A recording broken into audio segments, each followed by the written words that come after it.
Hello. Hello. Greetings, you guys. Welcome back to Storm Saga Games, DragonMetal Saga, Session 22. The year's going by so fast. Thank you all for being here. We got some amazing folks, DeMarco, Bubba, Daddy Dagoff, Stork Pistol. You guys are amazing. Stretch and hydrate. Oh, stretch. And then Hug great. the wolf. Hug the wolf. Hug the wolf. Hi, CBJ. CBJ, oh wow, thank you for being here. I know you've indicated that D&D isn't necessarily your thing, but it's cool that you come to support anyway. And Nonetheless. thank you. Oh, yeah, we got a quick save. Oh, fate, all right. All right, so introductions for YouTube. Storm Saga Games, hi, I'm StormyD. Welcome to Stormkeep. And our homebrew campaign, Session 22. I am your humble host and dungeon master, crafting the world and the story and the NPCs, playing them. And then I got all these amazing partners, because you can't play D&D by yourself. I mean, technically I think there is actually a game where you can. It's dumb though. But seriously, these guys are the coolest people to have playing in a campaign ever, and they're my best friends, and I'm so grateful to have them. Let's start off with the green-haired lady over there. Please introduce yourself. Sorry, I was responding to White Seer Gaming. First off, I also think because I can hear the music through your microphone, so it probably means the music is too loud. First. Oh, the music is too loud?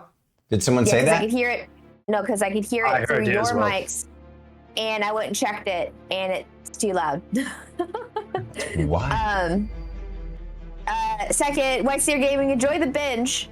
Yes. Yeah, thank you, Wide Seer.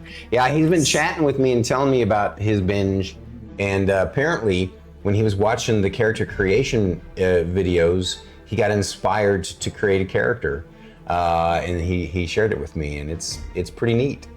Anywho, go ahead, Druid. Please introduce yourself. And I play Thyra, who is an ASMR Rune Knight fighter. Nice. And her significant other, who is just now pointing at himself. Please, your turn, sir. I'm extirpatefate, and I play Merrik, who is a human spell slinger wizard who's got a little guy named Echo. That's the little guy. He's so adorable. We love Echo. Yes, and that super highness. That bearded fellow with the banana sitting next to him. Your turn, sir. Hi, I'm Tom, aka BT, and I am playing Sindri, the sorcerer gnome. Excellent. And over here, my own lovely best friend and significant other. Hi, everybody. I'm itsStarkitty, and I'm playing Shae, the Grey Elf Drake Warden Ranger. Perfect. Wonderful. It's good to be back. And Fate? I just have to say, I love your intro, because it's always like, it's like the, hi, I'm itsStarkitty, and I play Shae. Like, there's a very hard line of like your diction, and it's just, I wait for it every time, like the beat drop on the dubstep track. There it is. Just saying. That's all. Thank you for coming to my Fate talk. Well, thank you, Fate. That's a nice compliment. I'm glad you like Shae. I do. I We all love Shae all Shae. the time at work. Okay. So, recap of last week. Last week, the party members had already decided on a mission, and they're going to be doing a challenging, interesting mission back to Haunt Home, their first time there, except for obviously Starkitty's character. And the mission is to investigate. So their mission is they're working for the syndicate, more specifically the Black Anchor Financial Syndicate, but they're actually working for someone who is an ally of the Black Anchor of the syndicate. Some unknown nation or power, civilization, something in Haunt has asked for this mission because the township of Grey Dawn is a survival town, a rare kind of survival township in a valley, hidden in a valley, deep in a mountain range, and so because of that, they basically are relatively unscathed by the apocalypse over the last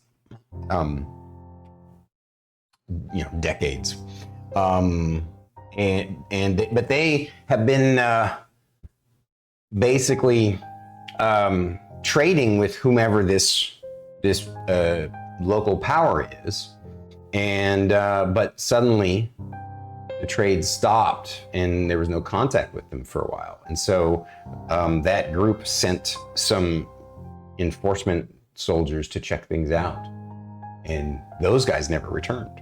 And so basically the party has been hired to go investigate the lost township of Grey Dawn to find out what happened to them,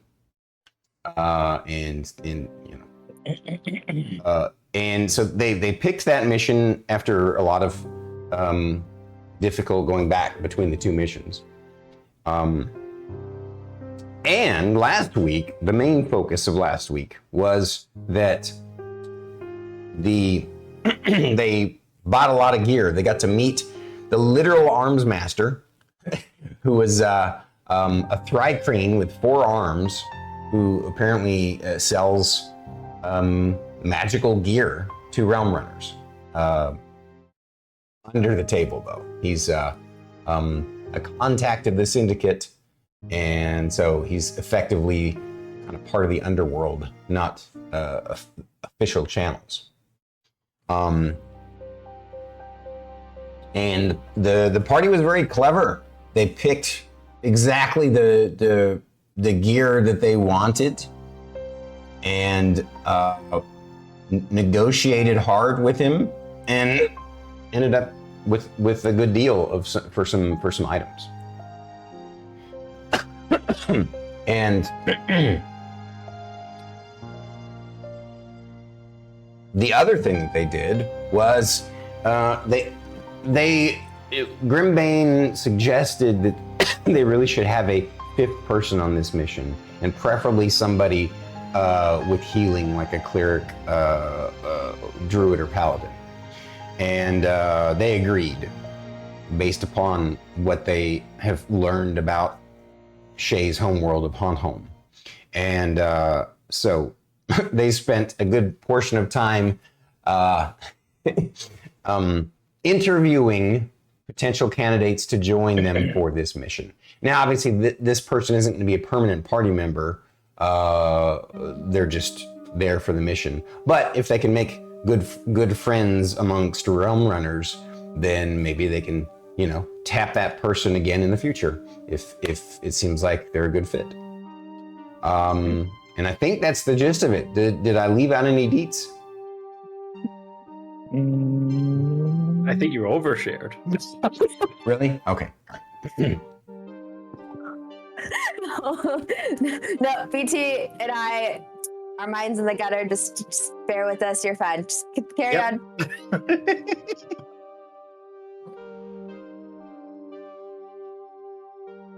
Oh, yeah. Thanks for clarifying for Subijay. I appreciate you. So, with having said that, let's get to the player recaps. Did you kill him off? No. No. They didn't. This guy did. All right. So let's see who I want. As usual, I like for my players to share what stood out most to their character from last time.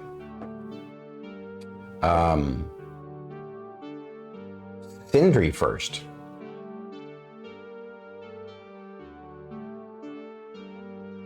Still a bit unsure about Haunt Home, but I think we've got some decent company coming with us now.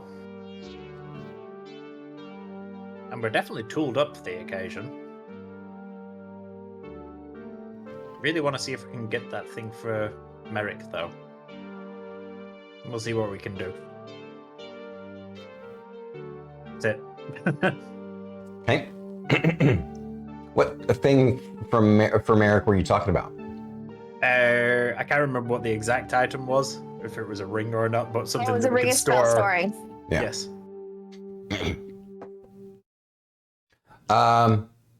Speaking of Merrik,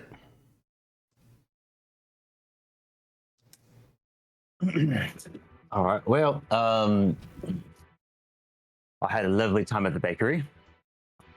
I thought we quite enjoyed ourselves. I would love to go back and peruse some more of their exclusive menu. The arms kind of freaked me out, not gonna lie, but nothing should shock me much anymore.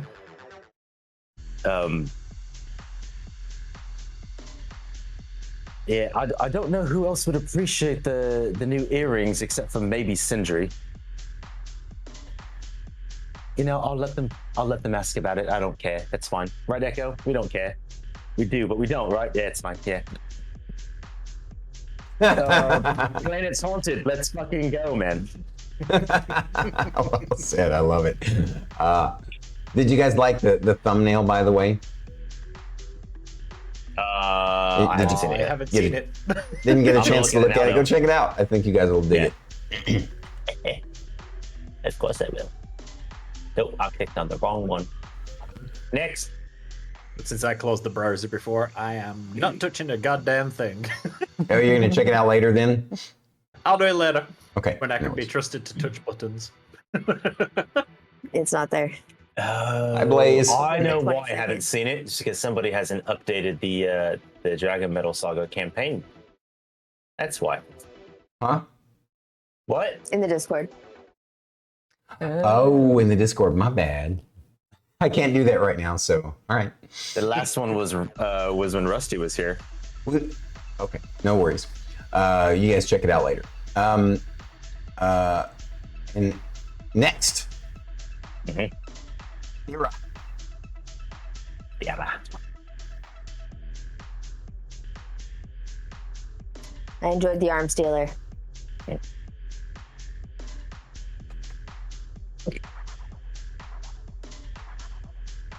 I didn't like that bard guy.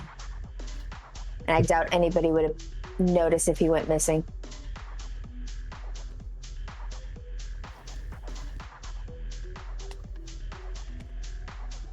Okay. Fair enough. And now you're up, little journal lady. Oh. Dear Journal, it's me, Shae. We got to meet the arms dealer. Another race Shae has not seen, and she was staring again. Sorry.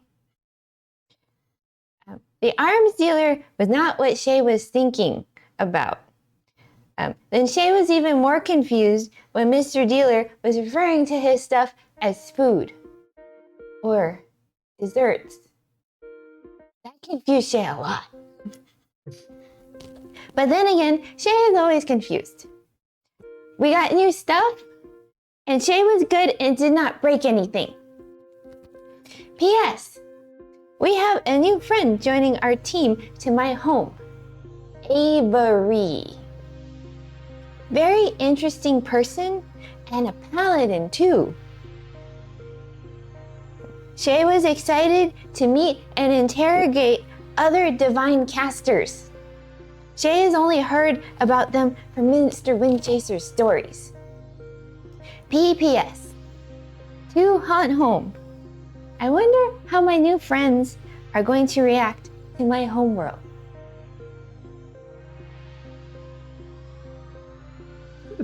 It's so good.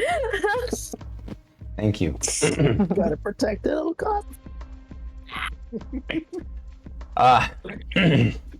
Right, please.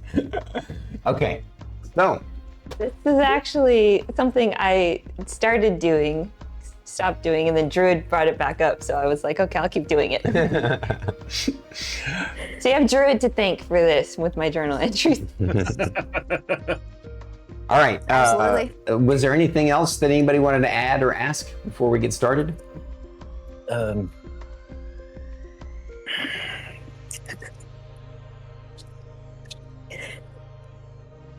Sorry.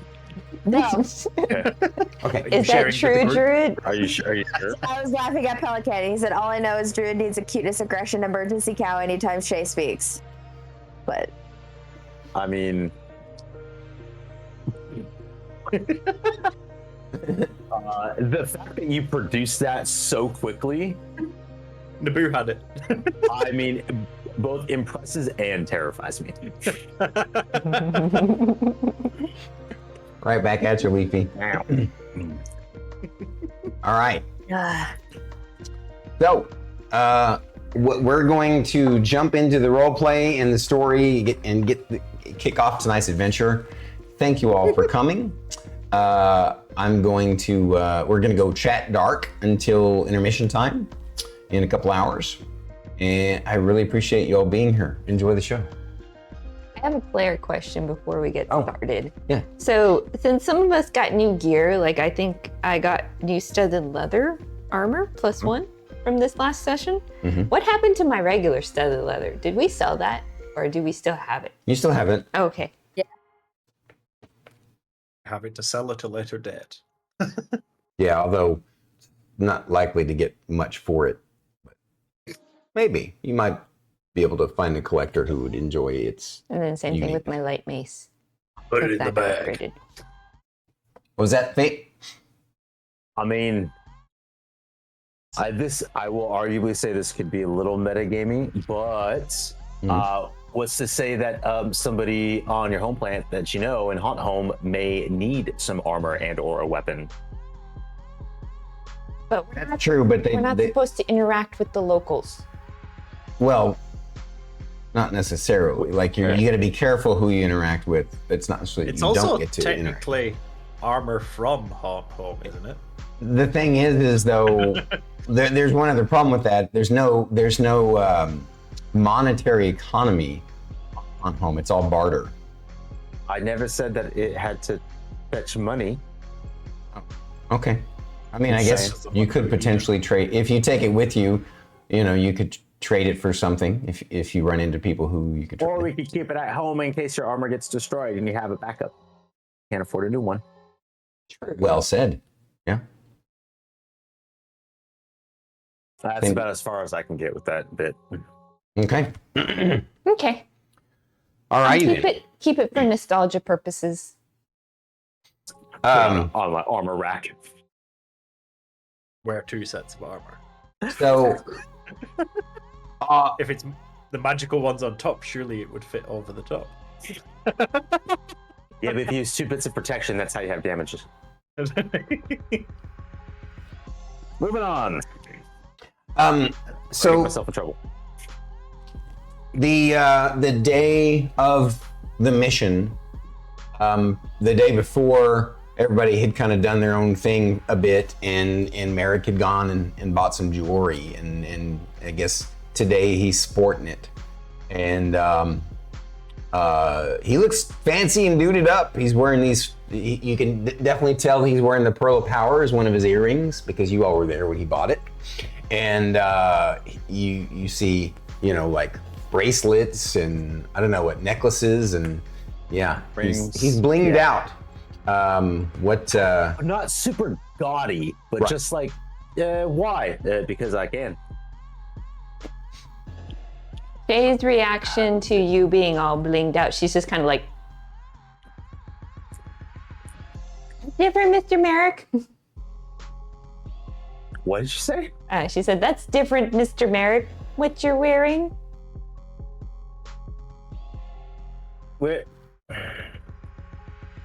mean, this is the same like cloak that I wear all the time, and armor. I don't. Oh, I get it now. Yeah. At home, I would often wear more like this. Yeah, I was on a mission when I got, and it wasn't appropriate to wear all of that while doing like a mission. But I figured I wanted my shit back. I can appreciate someone who likes du shardy. Merrik breaks. He legit laughs at you. That's thank you. I appreciate it. So you're saying this is how you normally dress? Man, It's the first time he had access to a store with money since we've known him. just got a point there.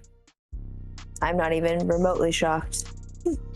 During this conversation, there's a knock on the door because it's the morning, right? It's the moments right before the mission. You remember the plan was to have Avery meet you at home. You suspect that's who it is. I go into the door. It is definitely Avery. She bows and says, I hope I'm not late. They, I should say, sorry. I was gonna say. I mean, no. I think the only person that really couldn't be late would be a wizard because, they arrive precisely when they want to. Morning. But a sorcerer was just born ready. Shay's trying to wrangle Milo into his harness. So, Sindri, I have to say, I think she was really born ready. do you invite her in? No, yeah. I mean, do you invite her in? We didn't answer the door. I'm talking to Druid. Yeah, so Thyra answered the to door. Thyra. Yeah, I invited her in. Okay, all right, fair enough. So she comes in and she's looking around at you guys' apartment, and of course it's just barren, except for the bits of furniture that they had shared, which was just some inexpensive, comfortable enough average furniture, right? And she's like, I guess you all haven't been here long? No.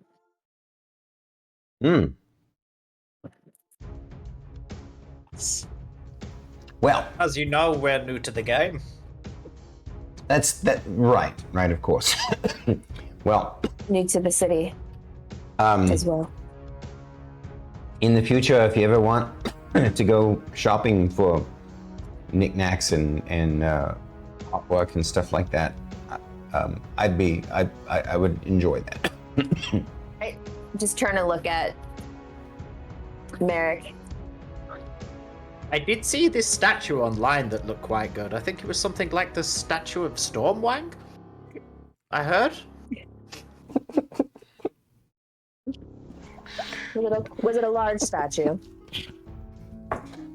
The statue overall was large, was but there just was a some very miniature. small parts. It was God, just a somebody's gonna miniature. clip that. You know it. Probably Aries.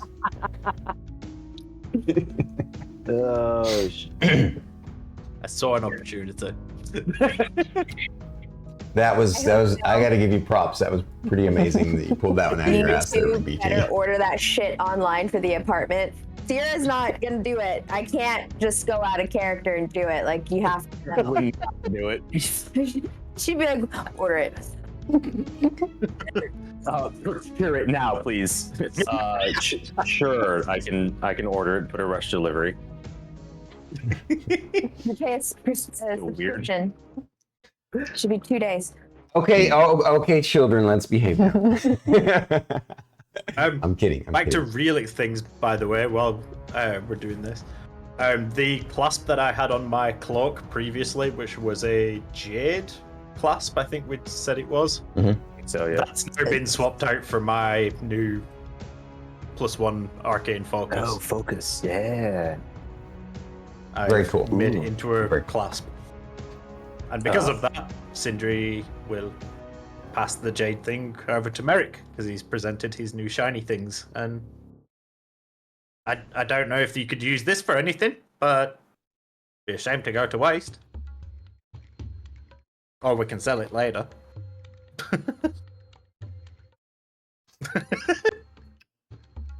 Use it to hold his hair up.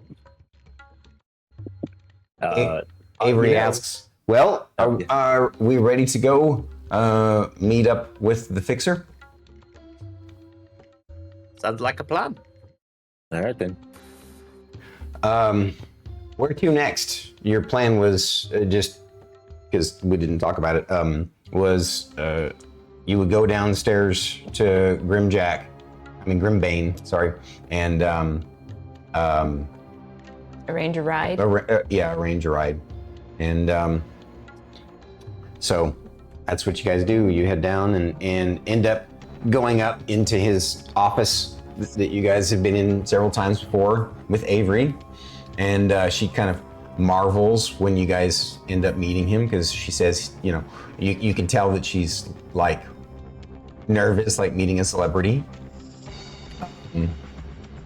but also nervous, like meeting an infamous celebrity. So she just kind of stays quiet and marvels. He greets you all and says, well, you all look very well geared up. Everybody have backup weapons.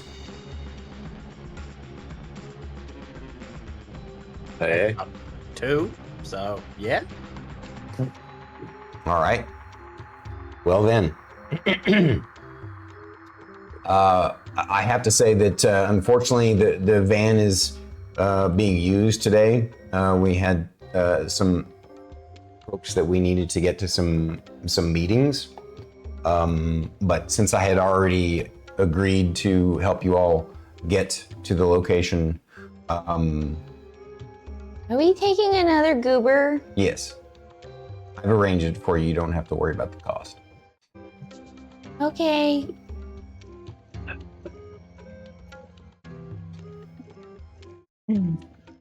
I feel like with all these benefits that you've been giving us, we need to buy you a meal at some point. I mean, I own a restaurant, As an extra, thank you. well, But yeah, but somewhere different.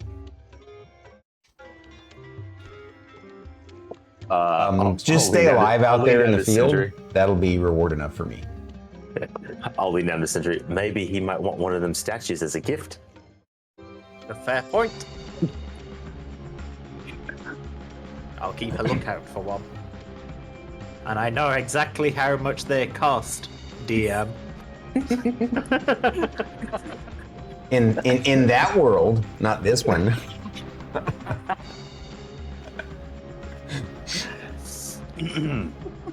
Is it a ready-made statue or does it have to be commissioned? Because that could take even longer. We'll get it on the last day of the campaign. Some assembly required.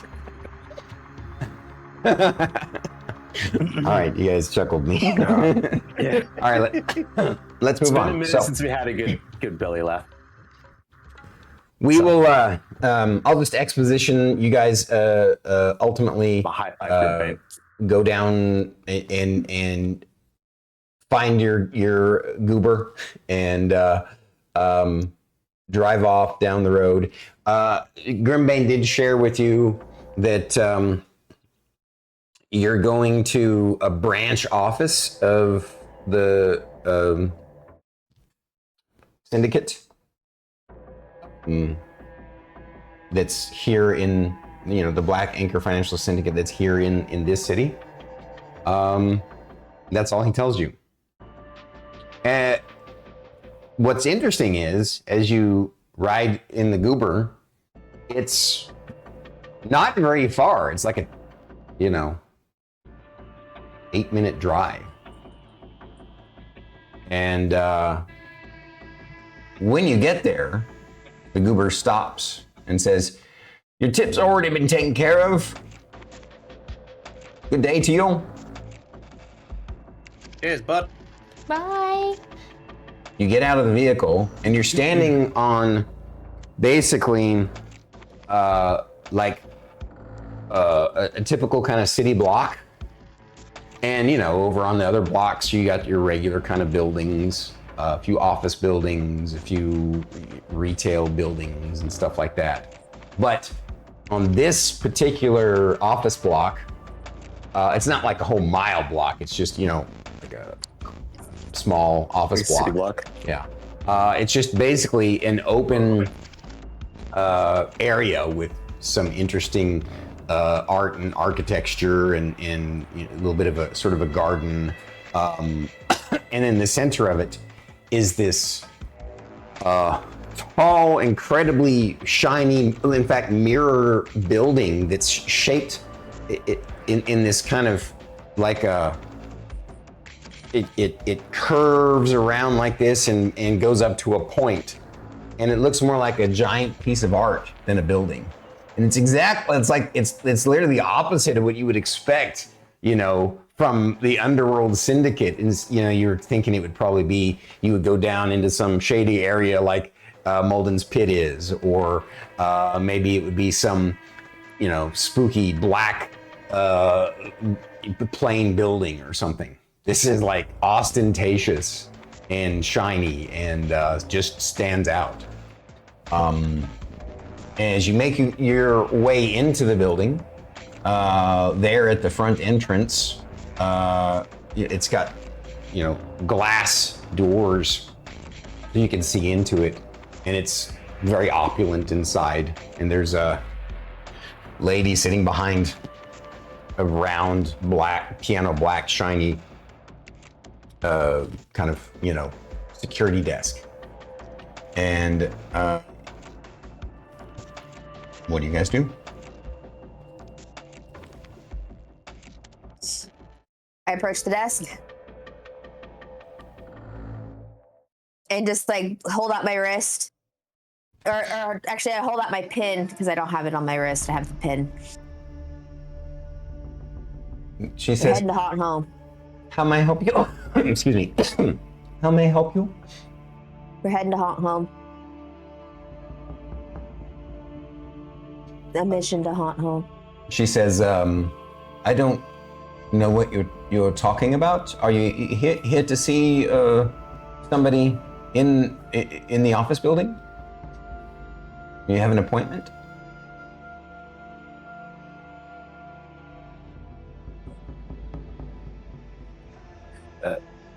Yes.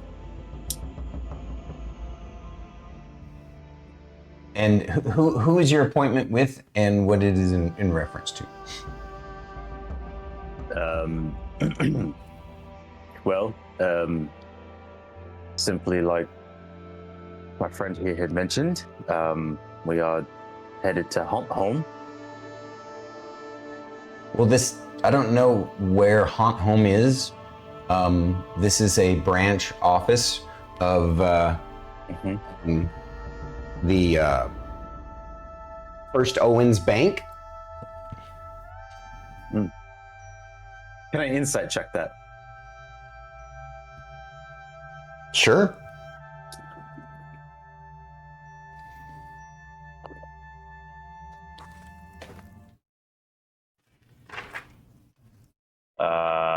Blah, blah, blah, blah, 24.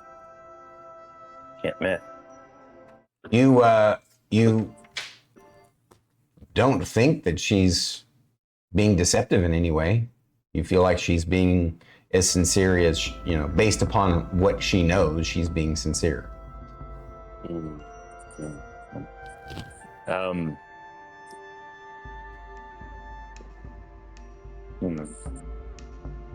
Is your manager in?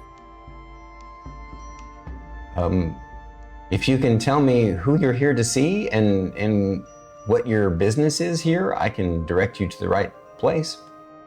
My Excellent. Well, manager would only come out with security under emergency situations. Fair enough. I'll go ahead and let Grimbane know that we were not provided entry. She's like, who's Grimbane? Oh, fuck, man. She stands up and now and looks you all over and now she's, you're all much closer and she's looking you all over and like, you all are dressed really like cosplayers. Oh, are you all realm runners? Depends. Is this where we need to be? Because if it is, then the answer is yes. If no, then I'll need to make an oracle call. That's still weird to... Yeah. Well, who is it that... I never put that down in my notes, Stormy, so I can't even RP that I know who we're going to. No. Like you don't know who you're going to. You know, the only thing you do know is that you're working, that you're contracted with the Black Anchor Financial Syndicate. What did the building say out front? Or was there no sign? Say again, BT, I didn't hear you. I said, was there any sign outside the building? Mm-mm. And if you want, Sindri can go back out. Mm-mm. Okay. Well, Merrik, yeah. come here for a second. Merrik leans down. So, this is all looking a bit on the shady side, so I'm presuming the people at the front don't know what's going on. And I wouldn't put it past Grimbane to fuck up. I don't think he would. Do we have... I mean, I do know one way I could get the manager out, but... No, that's not necessary. Okay. I'll look at Avery. You look at who? What? Oh, Avery? Yeah, she says, or they say, so bad at that. I'm working on it. They say, yes. Have you used this location before? No, I have not, but I would recommend just sharing that who you're contracted with and seeing what they say. It's possible that, in fact, maybe not go. Maybe just say that you're here, that you've been contracted to meet with the Black Anchor, and perhaps that will be enough to get their attention. Kind of funny because as they're talking, Shae would be like, "Hello, Miss Lady behind the counter. Yes, we are realm runners on a mission for Black Anchor." So just as you're having this conversation with Avery, she says that to the security lady, and she says, "We have a contract." "Oh, you all need." And this is where our goober took us. She says, "I understand. I apologize for the confusion. You all are here for the a special meeting. All right. Let me double check." She does stuff on her magic computer, her magic PC, and pew, pew, pew, pew, pew. Ah, yes. Righto. Head over that way to the elevator and go to the 13th floor. And someone will be there to take care of you. Thank you, Miss Lady behind the counter. Milo, say thank you too.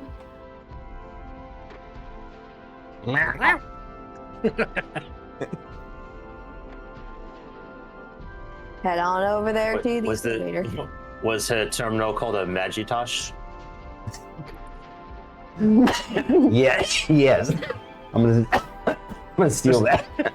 I'm gonna tell you right now. Ever right. since you Cough said up that she time. went to that Holy computer, crap. I've been struggling to find a way to do magic Macintosh. Macintosh is the best I can come up with. I tried. It works. It does. And, Yes. it's owned by Aries. the Fruitsu company. That's what Stormy called it. The Fruitsu conglomerate. Oh, the conglomerate. All right. So it says Magitosh by Fruitsu. I think in my notes I put Fruit Corp. They better have a ninja. So, I take it you guys head over to the elevator. Yeah. All right. You all get in the elevator. First of all, have any of your characters used an elevator yet in this world? Yes, we did. Okay. All right. Fair enough. In Grimbane's Yeah. That's building. right. And then also, We use an elevator now every time to get to our apartment. and then you also use an elevator during the one of your missions where you. Yeah, we also The used officer's an mission. elevator to go see the bakery. Never mind. Okay, I'll show it now. So, all right, you guys make your way into the elevator, and you find it interesting because it looks like there are 34 floors, but it skips. It goes from 12 to 14 as far as the button rows. That would be an uneven thing. So there are 35 floors, but it skips one. There's no 13th floor button. But you do notice that at the bottom near the security key area to open the elevator's the control panel, there's a little round kind of obscure looking button. I mean, it doesn't actually look like a button. It actually looks more like a metal logo that was just like, kind of placed on it. It's kind of, like a little dome. It sticks out a little bit 3D. And etched into it is a tiny little number 13.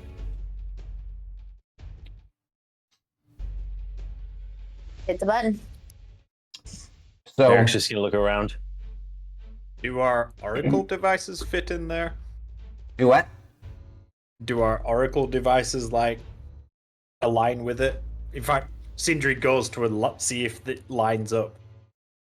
No, it does not. Okay. Do you hold your hand up to it to try to see if it lines up right? How do you do that? So Thyra touched it, pushed it. It doesn't feel like a button. It doesn't depress in, and nothing happens. Oh.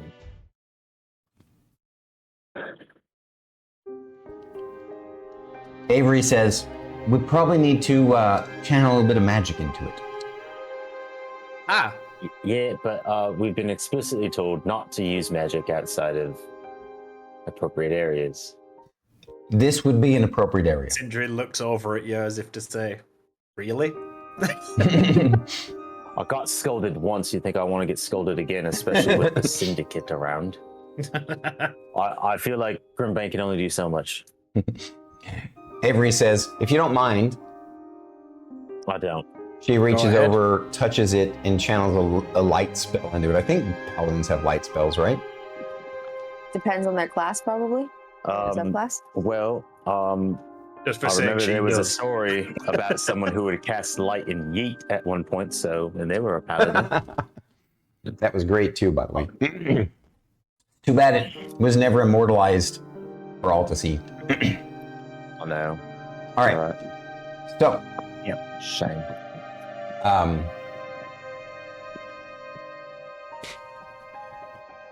Did it work? yes, it lights up. The number 13 part of it starts to glow an orange color, and the elevator starts to move. Yeah, so basically, once you stepped in, the doors had shut. So you're just standing in a elevator that wasn't moving. And then instead of going up, it goes down. And it feels like it goes really far. Like I mean, it's really fast, but it feels like it goes down maybe the height of the building. And it opens up into a giant round, like no hallway, just straight up opens up into a giant round chamber, like the size of a Best Buy, small warehouse. And in the center of it is a similar platform, a similar device to the one that you guys have seen on the last two missions. A little bit different, but very similar. And standing in front of it are, on the left side and the right side, are four dudes, four men. They're kind of nondescript, fairly buff, but not like stocky. They're wearing black suits with black ties and have black sunglasses on, and they all have like cropped, like a typical kind of, almost like a military kind of style of their hair. They look basically like your kind of stereotypical Men in Black, which again is another kind of opposite incongruity. If these guys are like the underworld, why would these guys look like government agents, right? It's like really a little bit weird. Of course, your characters don't necessarily understand the fashion of... No context. Yeah. But you can kind of see the reaction on Avery's face. She's like, add a character, refresh my memory. When you guys interviewed her, did I say that she had ever done a mission for the Syndicate? Or did you guys even ask her that? We didn't ask her. Okay. She says... They said. They say, thank you. They say, this is my first time doing a mission for the Black Anchor Syndicate. This is all cloak and daggerish. It's quite exciting. I didn't expect them to look like that, though. I mean, they look more like government agents than they do like what you would expect. Maybe I shouldn't have had preconceived notions. Yeah, sometimes they're one and the same. Can be a fine line to. Sorry, gents. Instructions unclear. We got lost a little bit. Right. My bad. Oh, I did forget to say, in the center, between the two guys on this side and the two guys on this side, is an elf lady with librarian-looking glasses in a pantsuit, and she's holding a tablet, and she motions for you all to come forward. And you basically imagine walking to the middle of Best Buy. It's like this long walk, and your footsteps echo in this room crazy, and it's almost kind of weird and awkward. And you get there, and she says,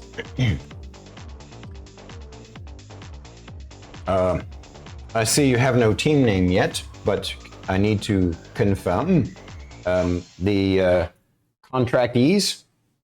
Do we have, please, when I say your name, raise your hand and sound off. We have Shae. Here. We have Thyra. Here. We have Merrik. What? We have Sindri. Yep. Do we have Avery? Yes. Very good. We understand that this is your first time to haunt home. Obviously, it looks like this is also your third mission at all, except for Avery. Luckily, you have a slightly more experienced person going with you. She says, your stats are impeccable. Do you have? Are you all Absolutely. clear about the mission parameters? Find the people.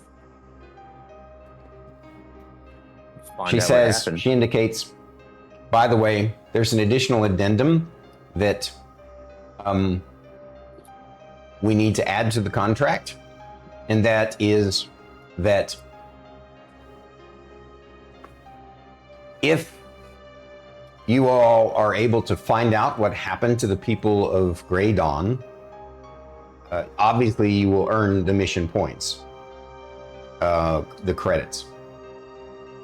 However, if you are able to go above and beyond, if it's possible, obviously, and restore contact with any potential living people in Grey Dawn, there will be an additional bonus of 75,000 credits. Of course, that's contingent on information we don't know. Yes, Merrik. This probably shouldn't come as a surprise. I have a question. However, when you say restore communication or contact, do you say contact or communication? Contact. Contact. Restore contact. Are you, by that, are you referencing the individuals that may or may not be alive, restoring contact with the place that we're not allowed to go to? You will Is be that what meeting I- a representative of the contractee with Black Anchor Syndicate. There's no need at this time to meet with the leadership of that contact. But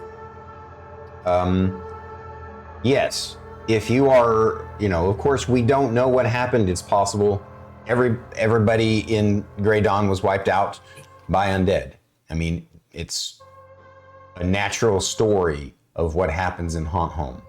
But it was unusual because this particular village was fairly well protected in multiple different ways.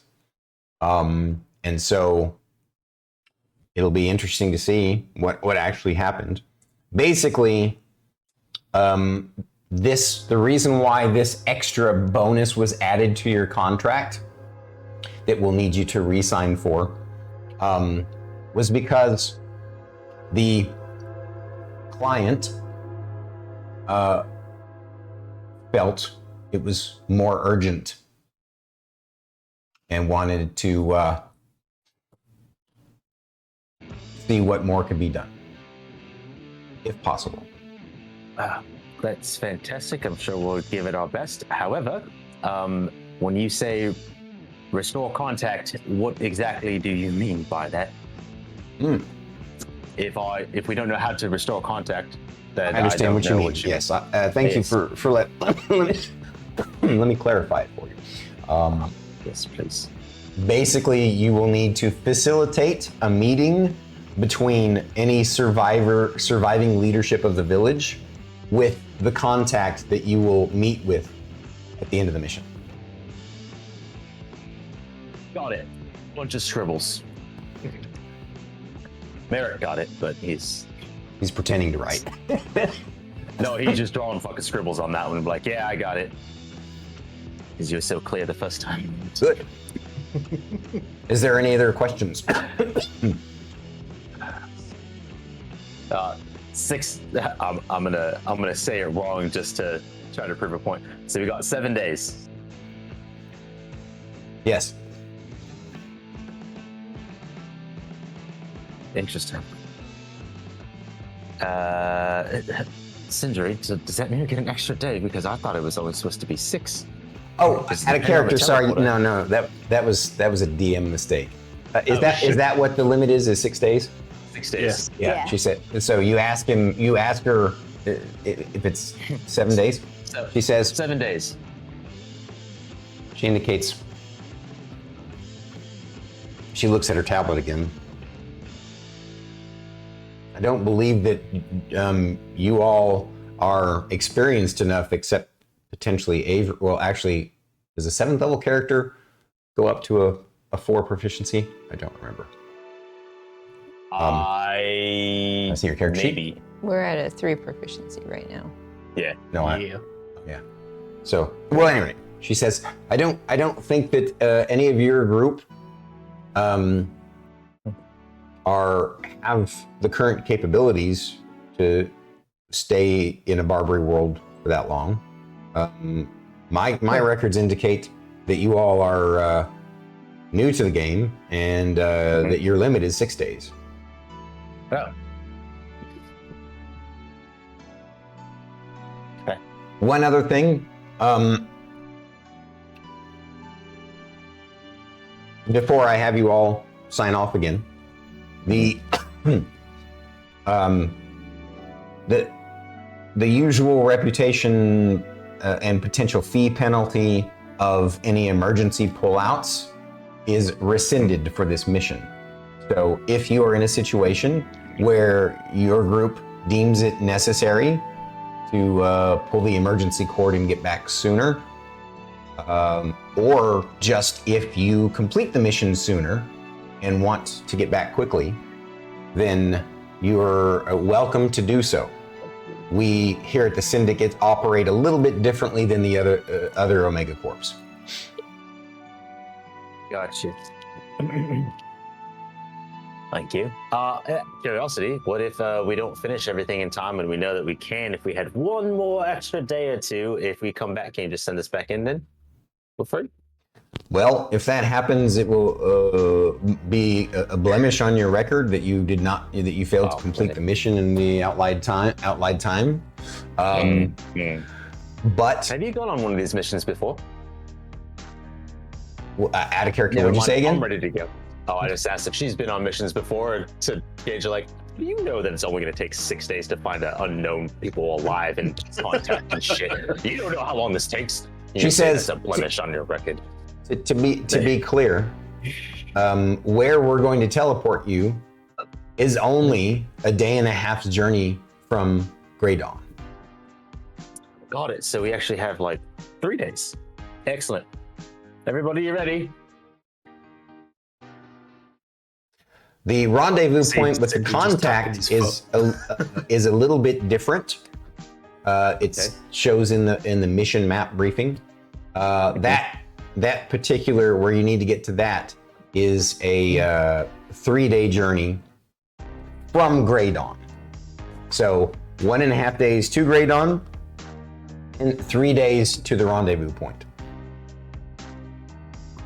Man, you got. You know, I'm just gonna. Sindri, please stop me.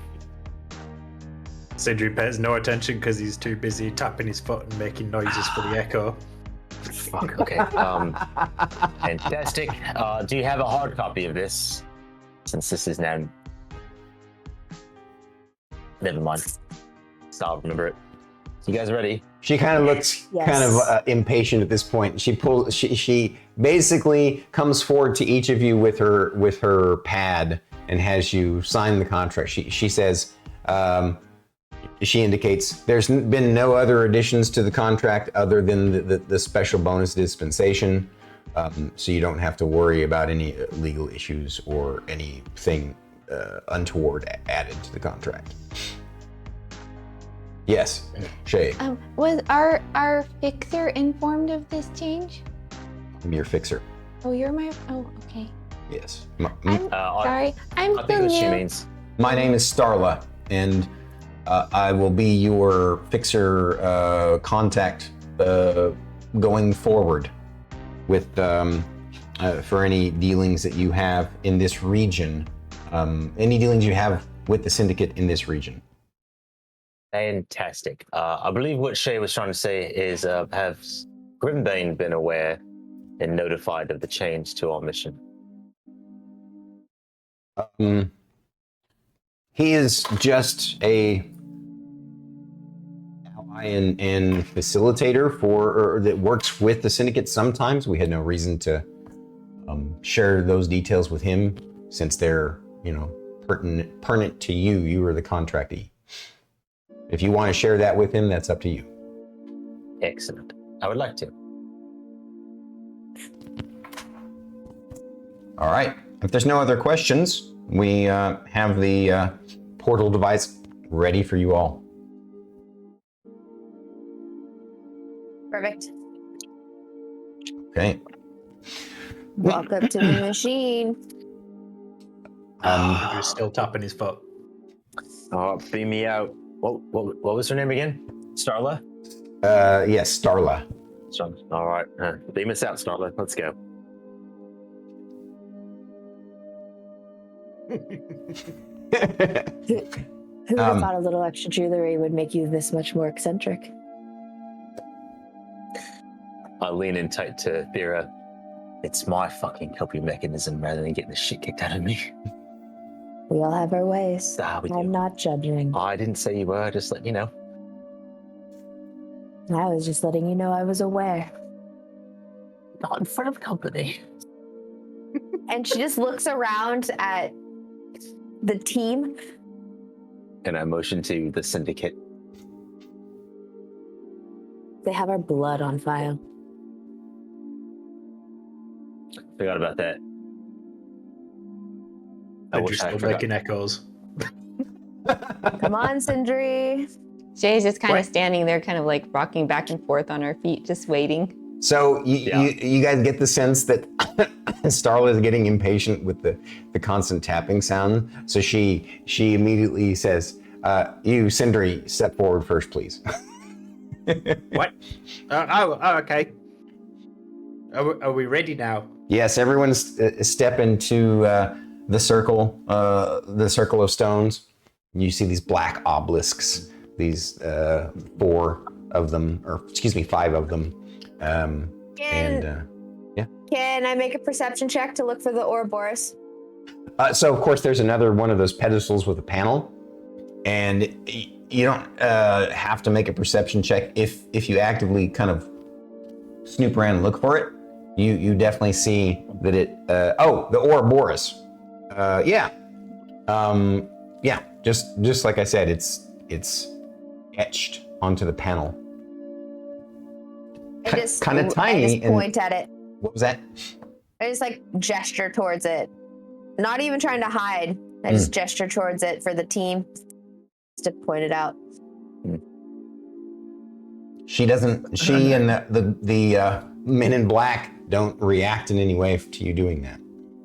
Yeah. Because of course all she sees is you just pointing at the pedestal. So once you all are on the central teleporter, Go to hold hands. Yeah. She activates it. And very soon you find yourself with that weird, slightly queasy, but slightly elating feeling of being, shooting through the, what did I call the astral space? The lattice. No, that's the whole multiverse. The something firmament, the supernal firmament. Yeah. And so you're like shooting through the supernal for several seconds, and you now find yourselves. Oh, go ahead. Yes. As we are rolling through the supernal for a few seconds, am I able to turn my head and look in any direction? You're not necessarily turning your head, because as you're barreling through it, you don't have a sense that your body is actually there. It is, right? But what's happening is, because you're being teleported, your body has been sort of disintegrated in an energy pattern. Yeah. And it's going to be reintegrated on the other side, right? But you're doing this over a long, a regular teleportation, you wouldn't even experience all this, on a planet or whatever. But because you're going over such a long distance and through a special kind of space, then that's why you actually are experiencing this sort of, the typical kind of sci-fi warp experience. Looks like a Doctor Who kaleidoscope or something, right?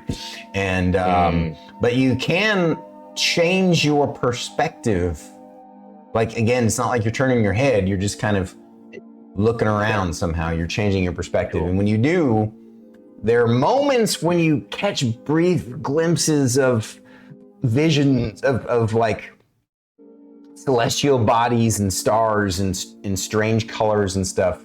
But it becomes, looking in that perspective with the kind of the warp trails just like obscuring it, it makes that queasiness, it accentuates that queasiness.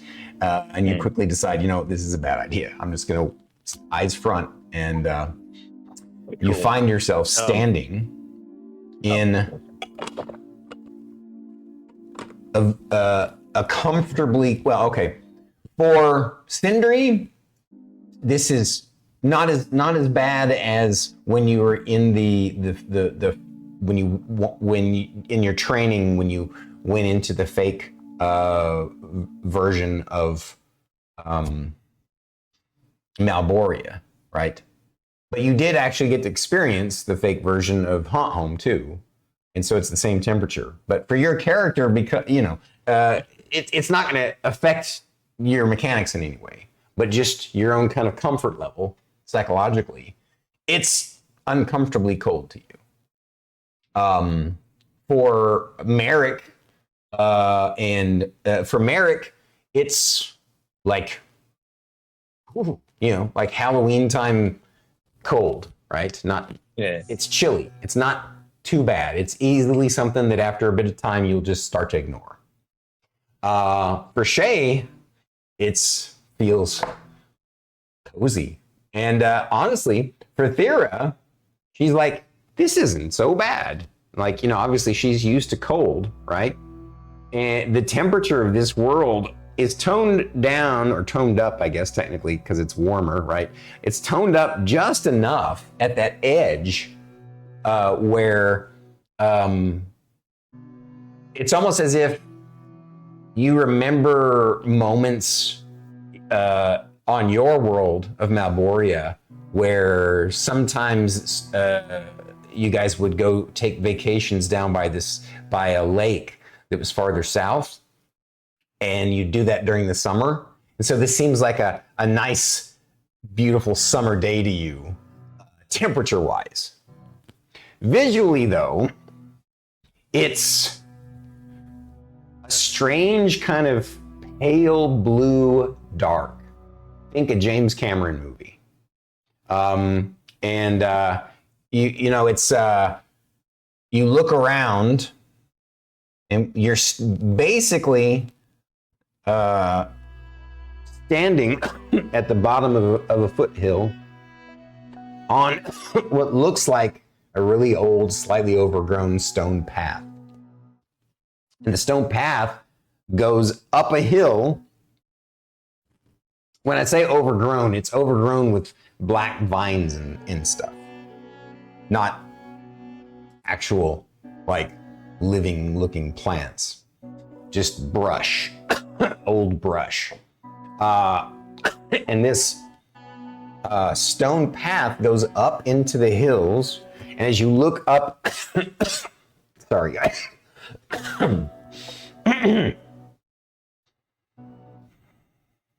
As you look up into the hills towards where the path kind of winds upward, you see these large mountains. And you kind of look around and they kind of wind around behind you and create this kind of U shape. But actually more like an egg shape. An egg that comes around and has one small opening. And but what you're looking up the hills is obviously a valley surrounded by these mountains. You can't see down, it's not seeing down into a valley, but you know that this must lead up to some sort of landing area in the distance. But you also do notice a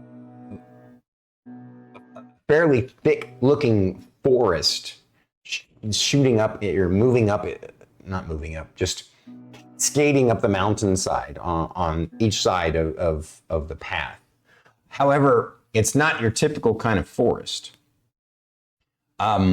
The trees are all gnarled and black, and effectively they look dead.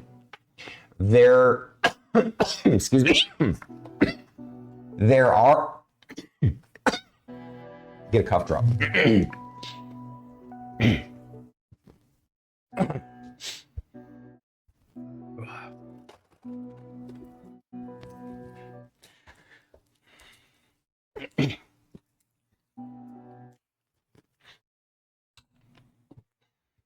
All right, there for not all of the trees, but in certain areas, there are clumps where it actually looks like from this distance, because you're kind of in a small kind of open clearing area, and down below, behind you, is just sort of you can see mountains in the distance too, but you can see like a long plains, just a wasteland spreading out around through a causeway of the mountains, and with lots of dead trees. Well, the thick forest of this valley, some of the trees in certain areas in this distance, they look like, holy crap, they might be alive. They're growing. And from this distance, it looks like a dark green clumps hanging off of some of the trees. I'm gonna have Shae roll me a survival check.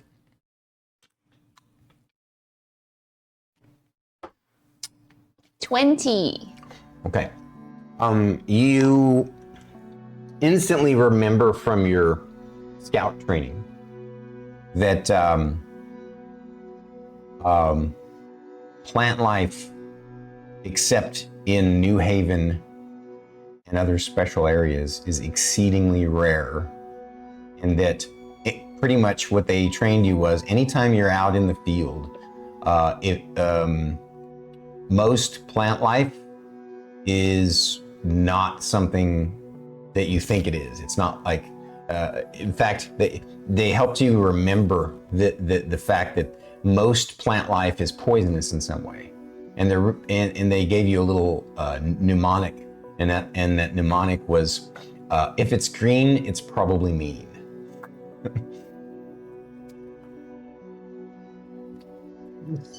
And Shae says that out loud. She's like, if it's green, it's probably mean.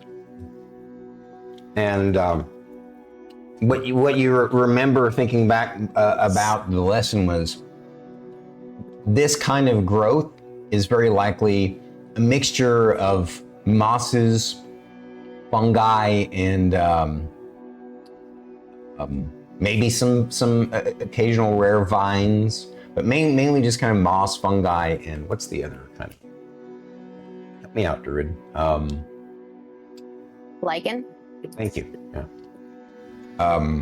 And that without fail, it's not just eating it would be poisonous. Frequently, just touching it is poisonous.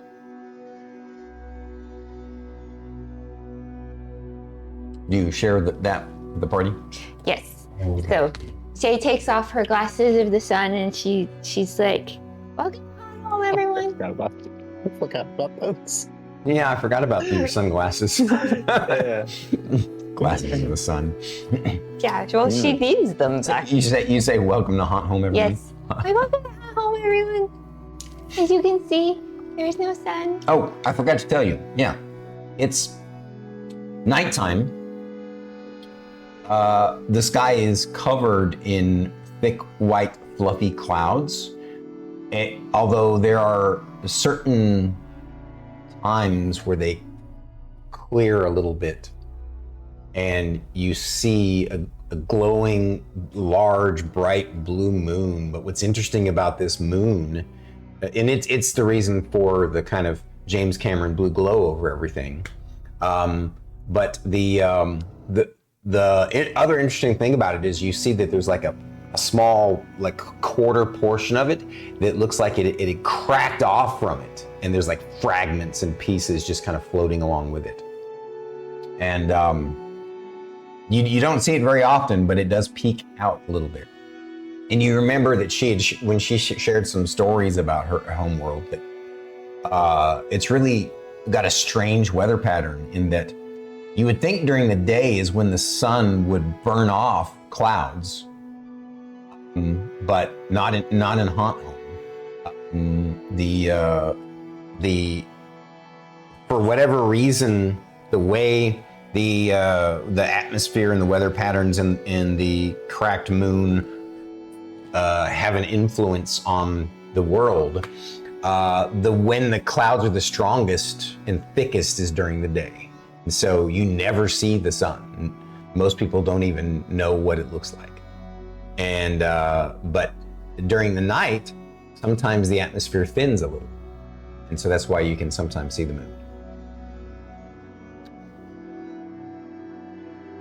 So Shae has things for you guys to remember on Haunt Home.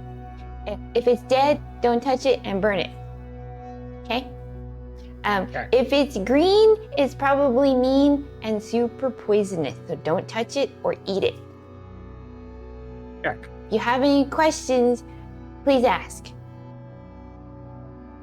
Check. You're welcome. Yes, Mr. Merrik? How poisonous? You can die. From just one touch? Yes. Does it have effect on the undead? No. No.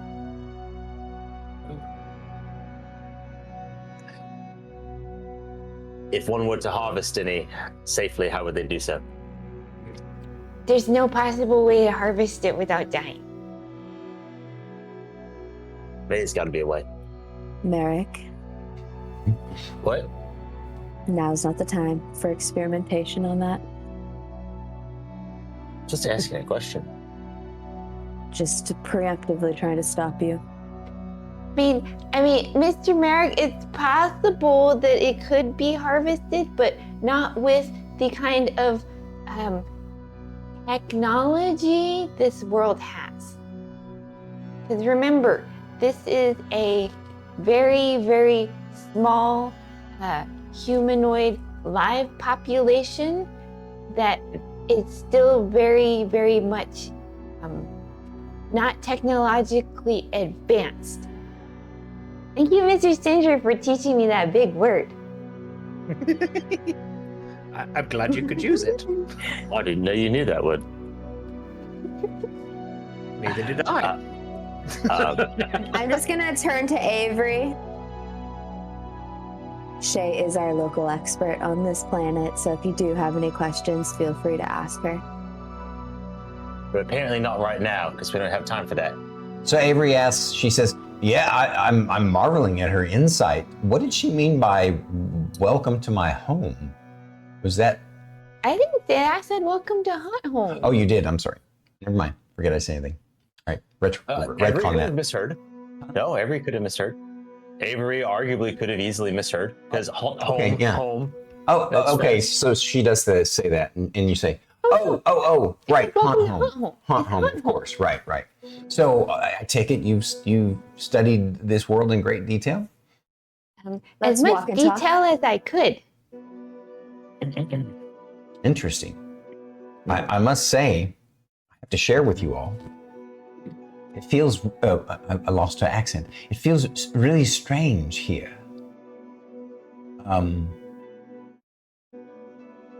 So, on Progentica and the other Barbary worlds that I've been to on some of my missions, I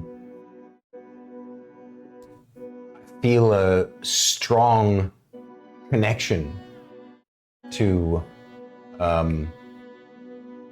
the forces of the wind deity, as it were. I don't see it as a deity so much as the primordial force that it is. Sure. But in this world, the flow through me feels a bit hollow and empty. It's strange. Wait, what do you know about Haunt Home, Avery? Well, what I remember in studying the mission is that it's an undead, basically an undead apocalyptic world that has a small colony called New Haven. That's, I guess, their leadership are druids, and so they are able to keep the encroaching wasteland and darkness and undead at bay. And that they try and send missions out to gather resources, but also to contact other survivors to bring them to New Haven. That's about all I remember. Okay, I'll give you a short history lesson on Haunt Home. So many moons ago, a rain happened that kind of cut this planet off from the gods. So the only form of divine magic on this planet is druid-like. Can't pronounce the word, but yeah, it's druids. There's no clerics, there's no paladins anymore because there's no contact with the gods. She's like, what? She says, that's terrifying. She casts one of her cantrips and it works just fine. She says, okay, well, it's good to know that I still am gaining, that I still have my powers from the sacred wind. Didn't you say that you were here on Haunt Home before? Out of character, I thought we had discussed that she hadn't been here before. Am I missing? No, she has been She here. had been. It'd been a while since her last mission to Haunt Home. All right. That was a DM screw up. I appreciate your patience. Sorry about that. So she's never been to Haunt Home. They've never been to Haunt Home.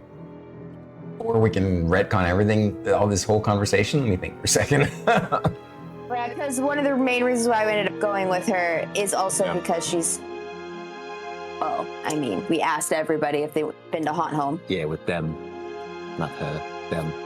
So, and you guys are okay. If you guys are 100% sure Yeah. that you did it, and she said yes, then.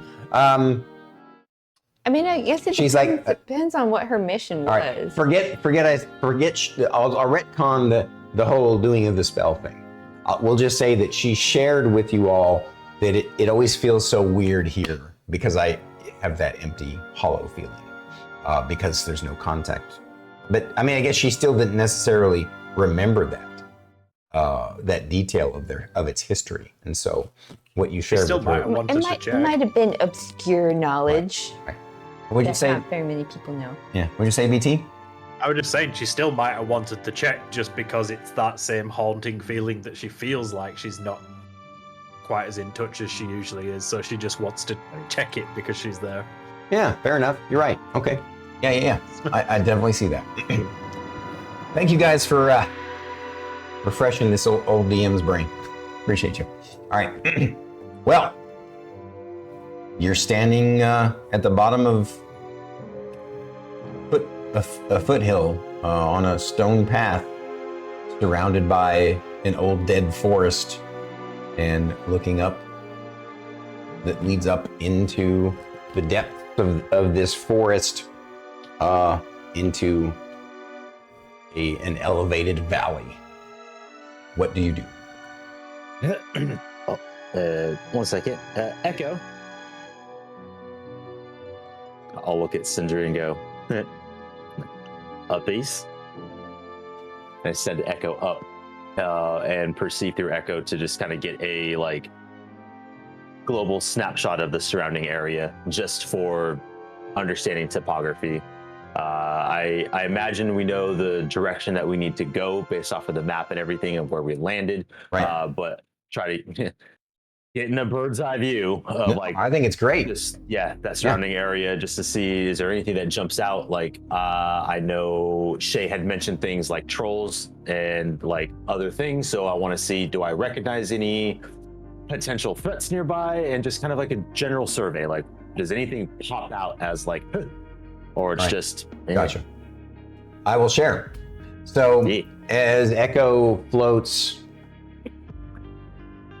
I don't know, a couple 300 feet in the air, it gets a good 360 degree view of everything. one of the things that occurs to you is, oh yeah, it might be worth it to have him, for a little bit focus in the direction of where we're supposed to go to meet the contact at the end of the mission, which is basically where you guys are standing, down the hill and around the hillock is where you're supposed to go. And so now he gets a different viewpoint of it, and it looks like there's wasteland over that direction and rocky crags, but they're it's navigable without really climbing. And you also take note off in the distance in the plains, as the plains stretch out to mountains far in the distance, he sees what looks like a clump of figures moving slowly across the landscape, not towards you guys, just moving slowly across the landscape. And as you peer, it's very far away, but the way they're moving and how slow they're moving, you guess that it's some sort of wandering small horde of undead. You don't note it as a threat because of how far it is in the direction that it's moving. And then spinning your way back around, you see that the higher mountains are off to the right, but the mountains off to the left are still imposing, right? You also find it interesting that they're all just black and gray. There's no snow at the top of the mountains. It's really kind of strange. And so as you continue to pan around now towards the valley that you tend to go to, you see the forest stretching up the hillside, and it kind of winds, and you see the path, and you see the way it winds, and you actually maybe an hour's walk from here, it looks like the ruins of a small village.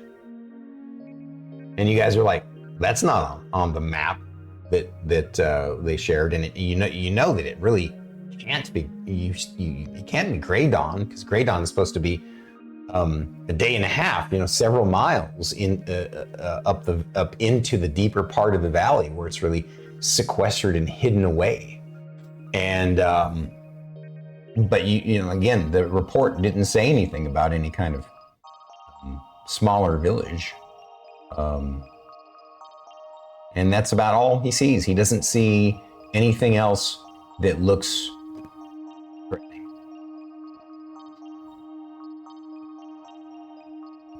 Yes. So are we going to be traveling through forested area? Well, the path is pretty clear of Okay. forest. Because again, new growth doesn't happen here. So if it's been cleared, it stay cleared. Forever dead. I was just seeing if I could use my natural explorer ability as a ranger. Difficult terrain doesn't slow a group's travel. Yeah. I will say this is separate from what you're saying, but your character does remember another. It just dawns on you, because your mind is in the mode of focusing and thinking and trying to remember all your training. Because you want to help the group, and you remember that one of the harder lessons that for you to figure out was that one of the big hard rules, scary warnings about Haunt Home is that you should not use any kind of ethereal travel or ethereal spells in Haunt Home, because they said something about the ethereal plane on Haunt Home. It has combination of a mystical corruption, miasma kind of thing, that will eventually kill any living thing. And there are legions of dark creatures that dwell, dark undead things that dwell in the ethereal plane. All of a sudden, you guys hear Shae go, I forgot to tell you the most important thing. Avery looks at you. So the biggest thing that you guys need to remember is no ethereal spells or abilities, because that particular plane is corrupted and there's a lot more scarier things there. At least that's what I've heard from in all my research, yes. Avery's like, I think I remember on my first mission, my first and only until now mission, that the mission briefing said something about that. Ethereal spells, no. I'm surprised this mission briefing didn't share that too.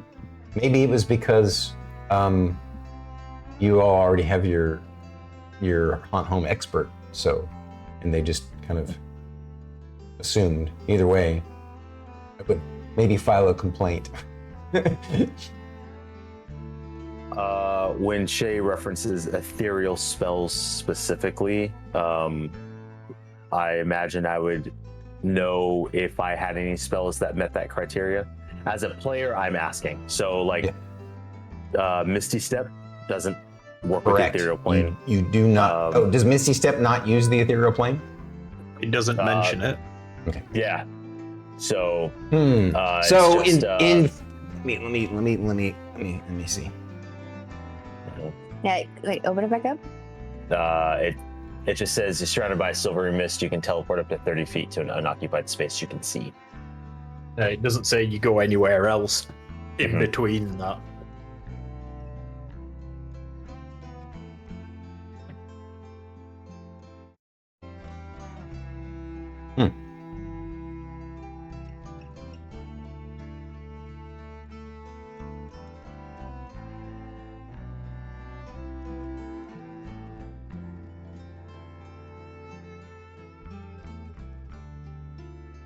Yeah, I forgot that Misty Step is unique to 5th ed. It doesn't. I guess it's not a 3.5 thing at all.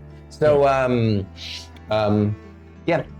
Since it doesn't reference the ethereal plane, I kind of could see myself interpreting it that Misty Step does use the ethereal plane, but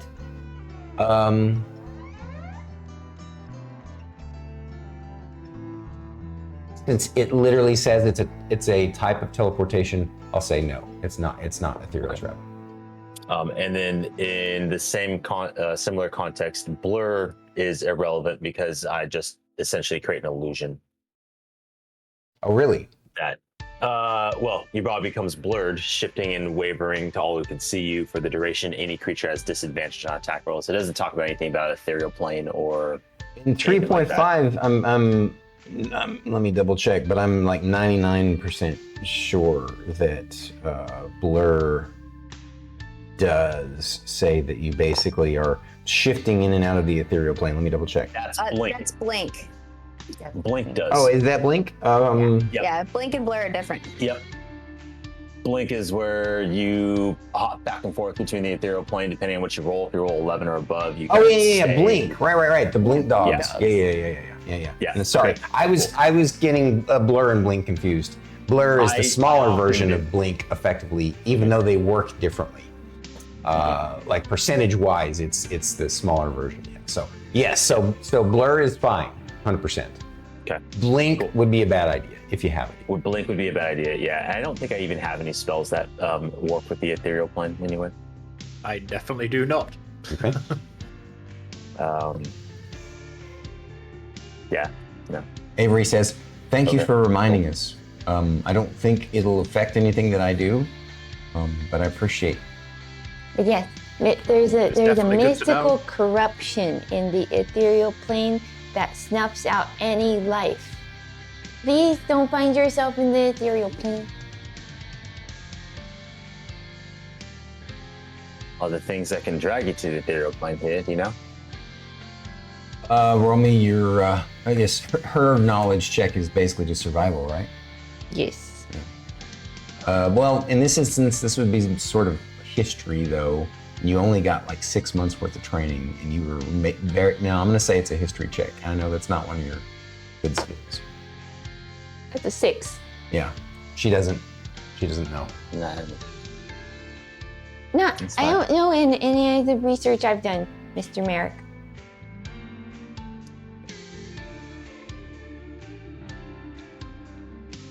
Onward. But I remember imagine to we were stick walking and talking at this together. point. Stick together, and yeah. Okay. Would this be a good moment to take a snack and potty break? I mean, it's Yes. about Sure, 20 minutes early, but that's fine. okay. All right. I will say before we go, since we're now walking and talking, after I've seen everything, once that conversation is done, I will let them know. Oh yeah, by the way, there's a structure up ahead, about an hour or so, and we got some undead fuckers that way, pretty far away. Doesn't seem like to be a problem. Undead horde running around? Ooh. well, They were more walking, but I yes. guess running isn't the word, but yeah. Yeah. And break. They're limping along. All right. Enjoy your break, guys. We're going to. All right. feel like Does that's just anybody? my Do I have a request? You want intermission 1 or intermission 2? Chat. Intermission 3. Smash I them was going together. to say 3. Not intermission 3 yet. Let's Go go with with 2. intermission 2, because that has some BT clips in it, right? That's true. Intermission 2 it is. Enjoy your break, guys. Make sure you get a snack and bio break and stuff. Get up and stretch. We'll be back in a little bit. Intermission montage to entertain you. It's going to be a montage. Someone clip that. Ooh, that's clever. Man, high five me. Do it like. Which Wait, am I going yeah, that one.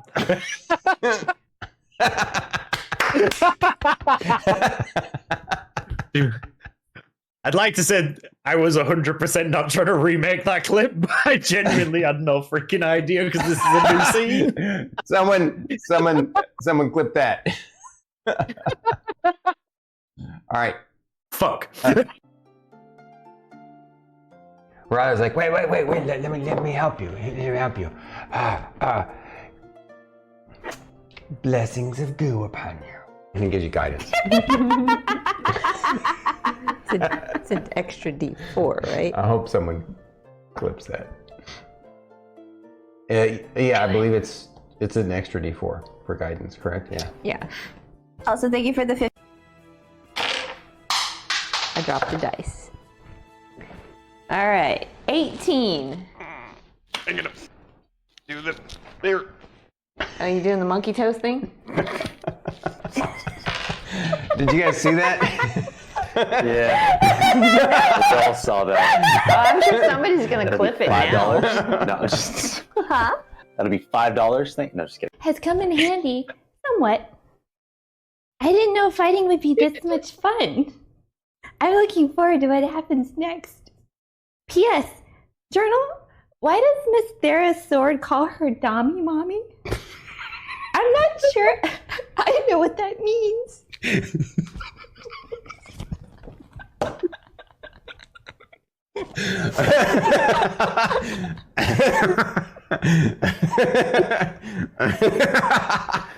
Oh, I'm so glad I muted. I knew I had to myself. Oh, shit. I broke everybody, including me. Better every week. Oh my god. Thank you. Oh man. Athletics check to keep from being pushed back by the momentum of a 40-pound, sack of gnome being thrown at you. Sack of gnome. At least you didn't say the gnome sack. Gnome sack. Oh, that's funny because that's what I was about to say. Someone Yeah, don't clip that. Ow.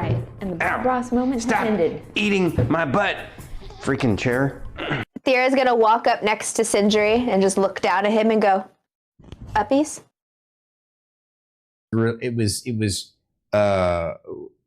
you know, it's weird because it's you feel it, but you feel it coming from it. It's not like you felt it. You felt the experience of it. And it's the same kind of relief of, wow, I've been working so hard out in the field and I'm so hungry, and you eat a meal, or I just, you know, had some great sex. It's just one of those kinds of feelings. It's just like, oh. You see how short Druid is in your chair. Say less. This is, let me- I love it. This is awesome. Yeah. By the way, I do want to say I love the scarf you've chosen for today, buddy. It looks amazing with your outfit. Oh, damn, you tall. Very fashionable. Holy crap. Wow, it really does cut off like It looks like Druid's so far in the background. She's only right there. She looks miniature now. Like she's looks like a giant. she's like a half a mile behind you. Jay has a super semi-unimportant question not related to anything. Yes, Shae. Absolutely. What is milk toast? Honestly, that is a. That is a good question. I don't know what milk toast is. Not a clue. What? You guys are a bunch of ignoramuses. Milk toast is toast drowning in milk. Glowing a bluish color. And it's built The same color? It's built into the wall sconce as well. The same color, the same blue glow. Emmeline turns to look at the wall sconce and go, "Hey, Fern." And it doesn't give off any heat. Fern is sneaking up towards the top behind Miss Ray. I'm like, Fern, is this the same color? It is the same color, it's the same blue glow. Thank you for indulging us there, Druid. You're welcome. She was the one who screwed him over twice. Oh, yeah, no, totally. He hates her most of all. And, yeah. Did you see the little spider legs go? You see little spider poop come out? Oh, you made me silk. Inflict wounds, chromatic orb, burning hands, armor of Agathis, command, entangle, thunderwave. Why would anybody want their hands to burn? God damn it.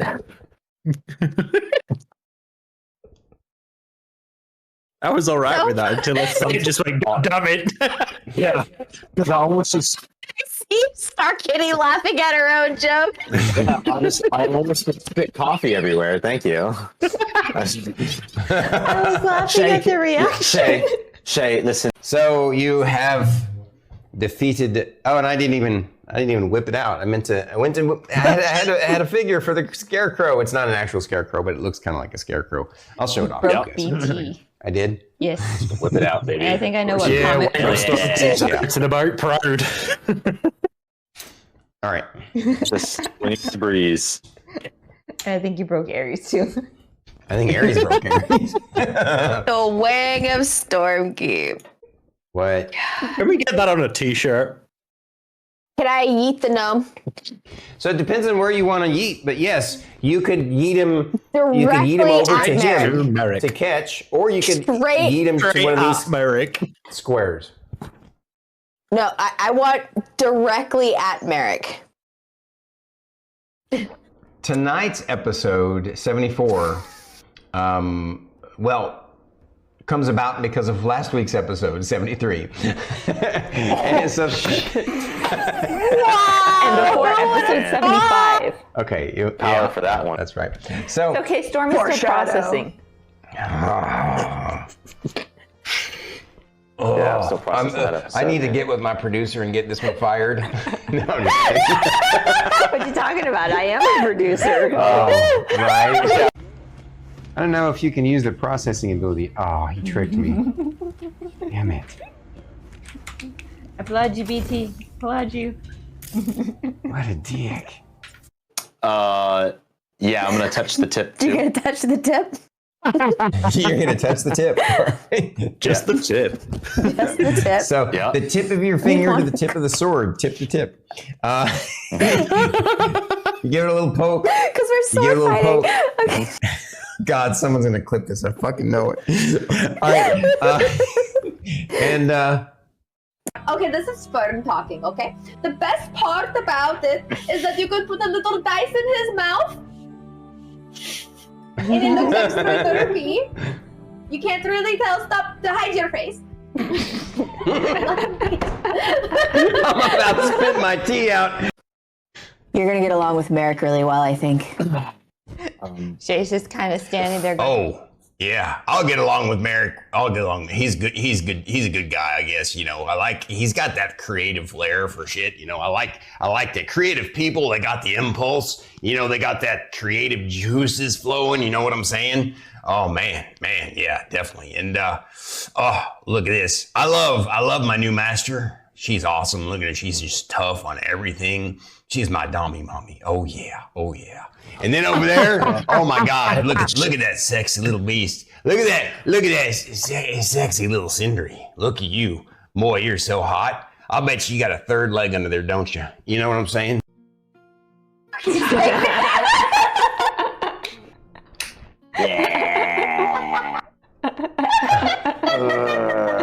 oh man, Tom, you're awesome. Yes, he is. Save for fate.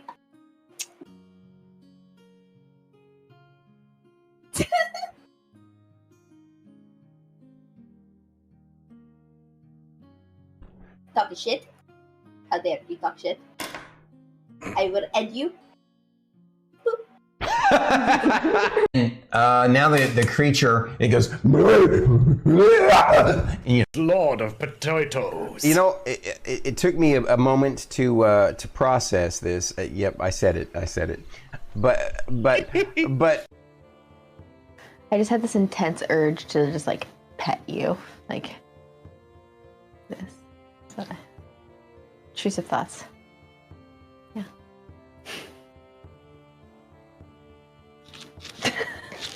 I just can't right now.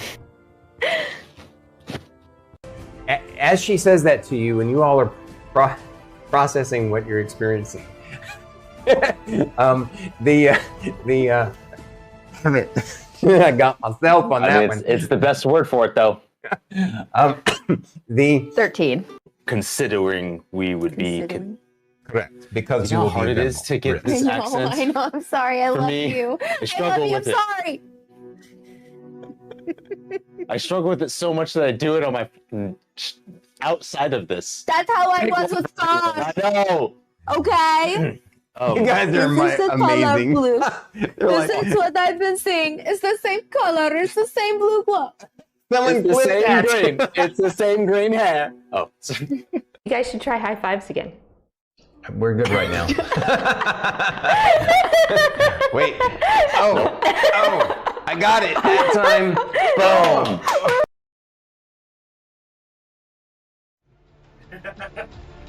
Hi guys, sorry about that. I guess the montage doesn't loop.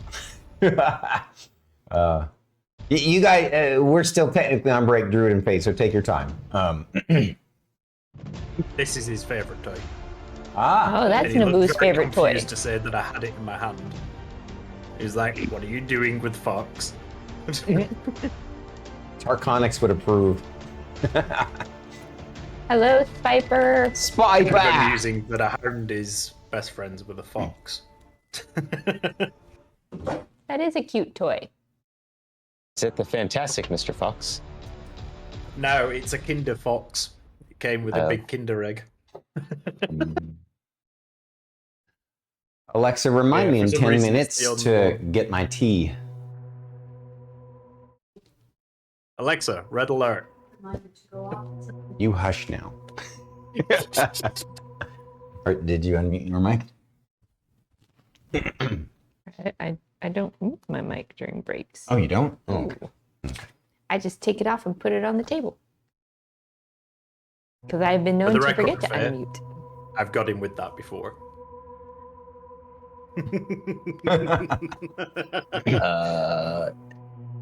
Did you I see know my it works when message? he's in his solo stream. I did.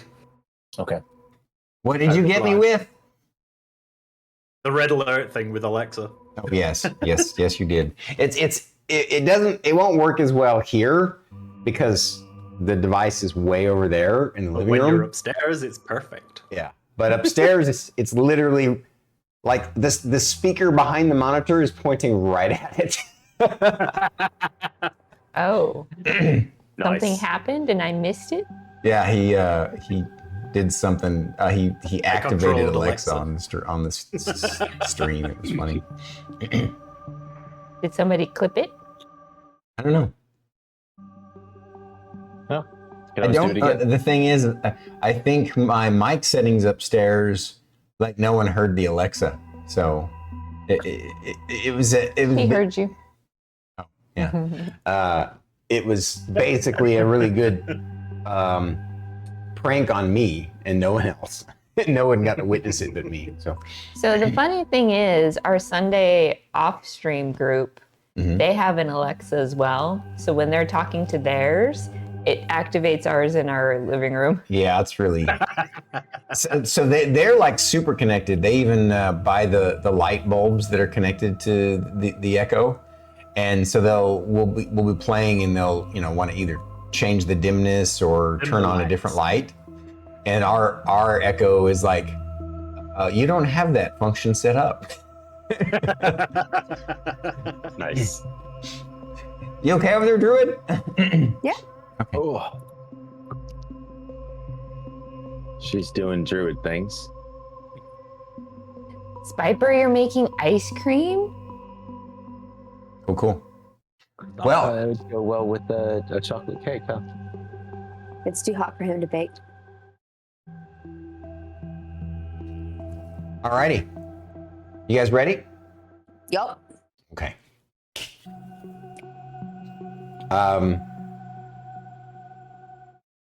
You begin traveling up the path. And like I said, you guesstimated that it's roughly going to be about an hour's walk up the hill from where you're at to that clearing of forest where it looks like some buildings, some structures. During that hour,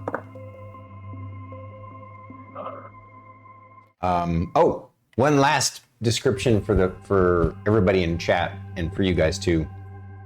Obviously, I gave a pretty detailed description of Haunt Home, but just to really set the mood in the atmosphere, I want you to imagine a medieval fantasy Halloween world. That's what this is. It's basically like Halloween all the time in Haunt Home. So, Heaven. um, And half the population's gone. Definite heaven. Oh, way more than half of the population died in this world. Yeah. All right. As you make your way, occasionally you hear cracking and popping in the forest. You walk past certain areas, like I said, clumps, where you see this dark kind of dark green lichen or fungus or moss hanging down from various trees, and you stay away from it. She's like, no touch. Yeah. No touch. Every once in a while, the most perceptive characters think they see shadows moving, but off in the trees, in the dead trees. But when you look, you think to yourself, it's just a trick of the situation. Trick of the moonlight. And as you continue on, nothing comes, nothing spooky comes barreling out of the forest, even though this place, its quietness has you so on edge. You also find it fascinating that there's practically no wind, so it's just dead silent as you make your way along this path.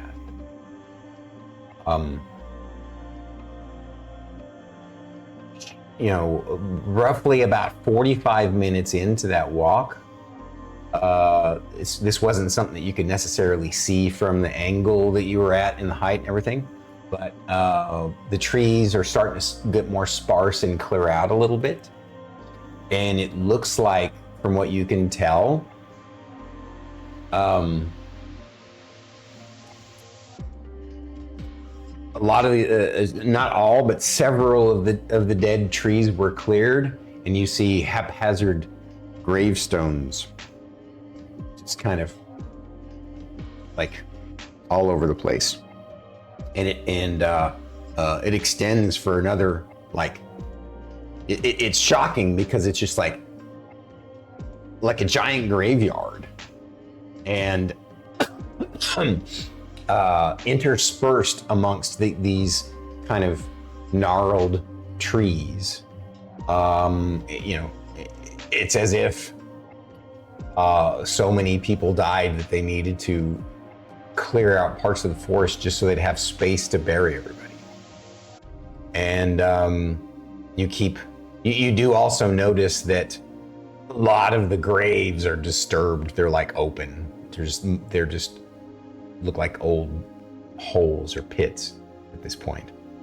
And but you also kind of get the sense, since you don't see any activity and you don't, and Avery keeps letting you all know, add a character, the detect undead thing, is that a divine channel ability, or is that something she can do at will? I forget. I'm looking at her character sheet, but I think there's like only like 2 channel. I think it is a channel divinity, the divine sense. She'd probably only have like 2. Oh, okay, fair enough. So it is a limited thing. It's not like something she can do at will. All right. Yeah. So she'll only, she told you guys ahead of time as you were traveling that she'd only use it when you all told her, or when she just absolutely felt that was the right time to do so. So far, she's a little creeped out, just like you all are as you're walking, but she doesn't feel like, none of you feel the sense of impending doom or movement that would be break. You kind of get the sense that, you know, again, other than the cracking of the trees from time to time, which is, you know, you would expect, it's so dead quiet that anything moving towards you would be kind of obvious for you to hear. And you would think.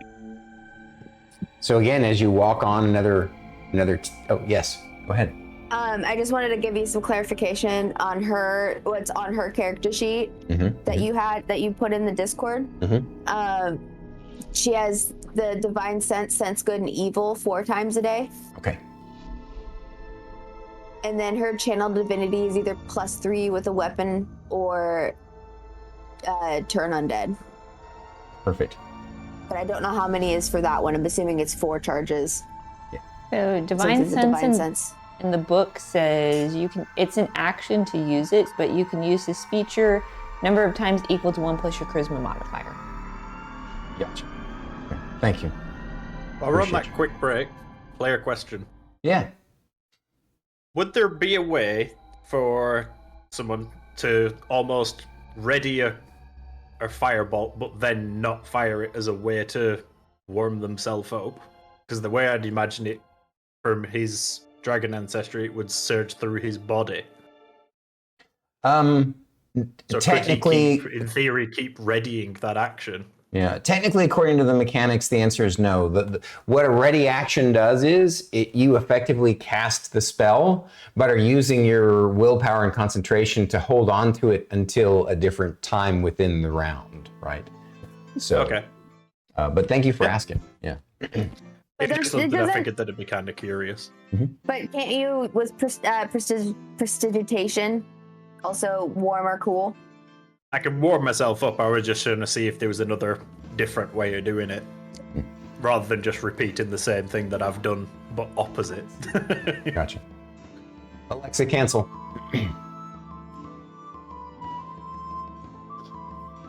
Okay. Okie dokie. Alexa, fart. You continue on, marching toward, ruin village that you saw, and sure enough, the trees and the makeshift graveyard in the forest starts to clear to an opening, and you find an old ruined village. It looks like untold decades ago this place was kind of beaten and overrun. The buildings are crumbling and falling apart. They're almost all ruins. It's very tiny, truly a village. There's almost like just roughly, like, I'd say 8 buildings total, and like 3 of them are effectively just like a foundation with, you know, a few walls kind of barely hanging on. And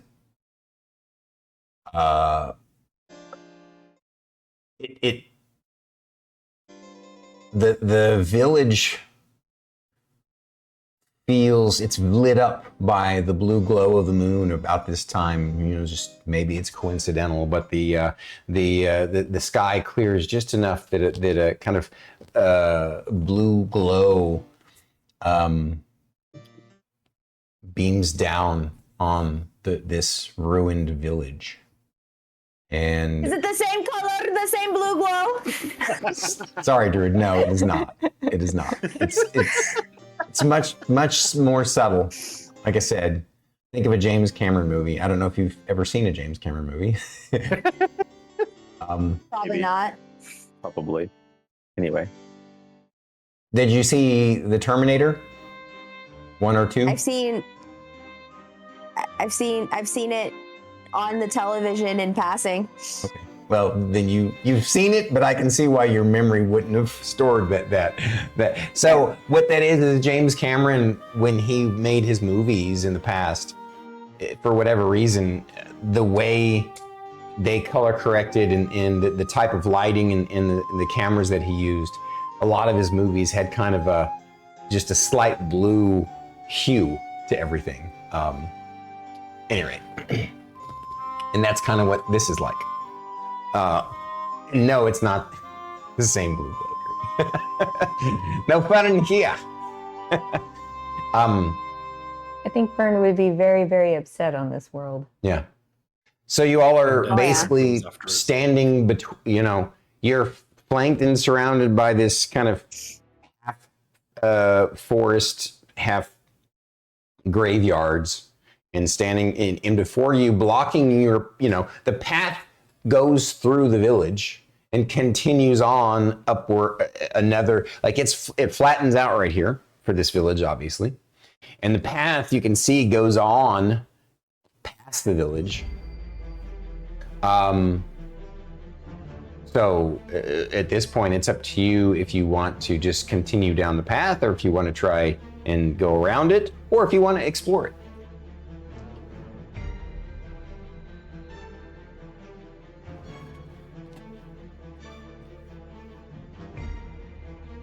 Does anyone particularly want to go in there and potentially use time we don't really have, but might also be people that might need the help?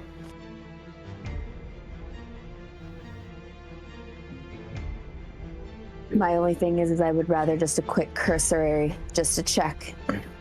But otherwise, I don't think we should spend much time here because we are on a time crunch. What she said. What about if we get Echo to have a quick scout above the village while we walk round it? Or you can just send an Echo to see if there's anybody alive. Avery says, or unalive. That one too. Probably more unalive than alive, but yeah. So monkey.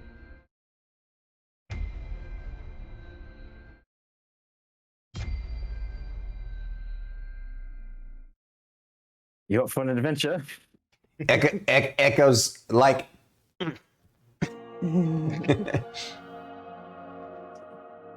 Excellent.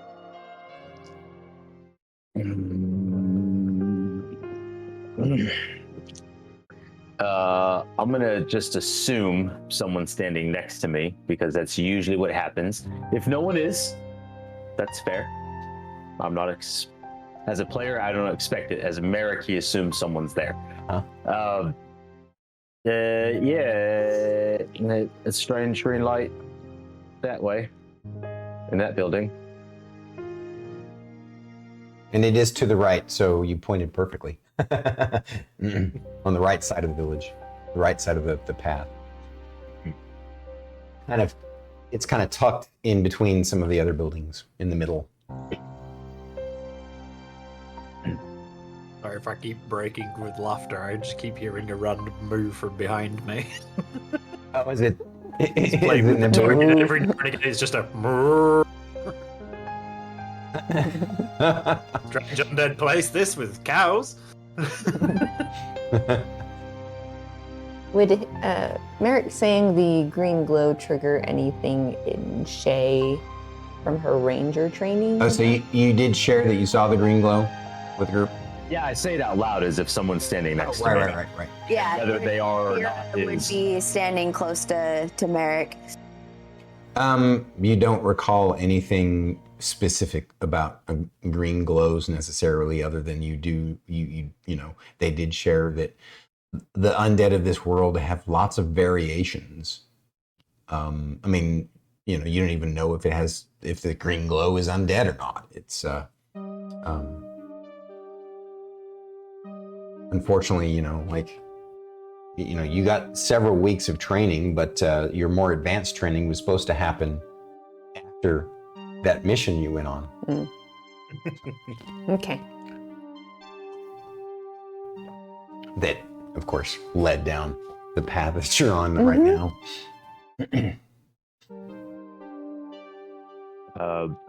So after kind of like, I don't know, maybe a solid 5 seconds after, I'm like, there's a weird green glow over there.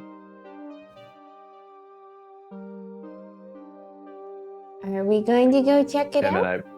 then I pop echo back to me and like out. So I kind of just immediately recalled. I just feel we need to make it quick. I don't want to get too distracted by anything. Agreed. We are on a time frame here. Though I agree at the same time, with the exception of you, Avery, I'd imagine none of us here have really fought any undead before. So, getting a base idea on what they're like, if there is one, might not be a bad idea.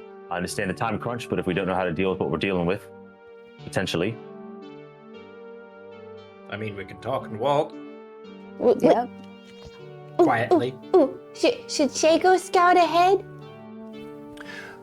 Avery also says, a character, what's the range of divine sense to sense? 60 feet. It's 60 feet. She says, and how long does it last? Is it just a one-time thing, or does it last for a while? Just says it's an action. Yeah, I believe it's a one-time like burst. I know with It's until the end of your next turn. Yeah. So 6 seconds. Yeah. Yeah, Lorcris had a different interaction with that over time, which is we had more of a constant flow of. It was more of an aura. It was a special boon that I gave your character, because Yeah. okay. No, it's a. So it's basically like a ping, like a submarine ping. She says, if you all want, I can activate one of my divine sense to see if there's any undead within 60 feet. We could just move a bit closer, and I could go for it. You can do that? You can sense undead? And fiends and. All right. If he Sounds feels like a appropriate. plan. Sure. All right. Merrik, We start walking towards it. Yeah. Merrick's gonna pull out his dagger and a dart and just start twirling the dart, just kind of ready.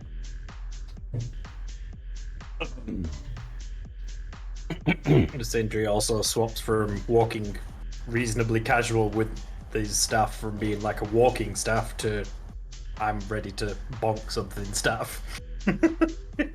Bonus action cash Lele. I was just thinking he's gonna catch the Lele.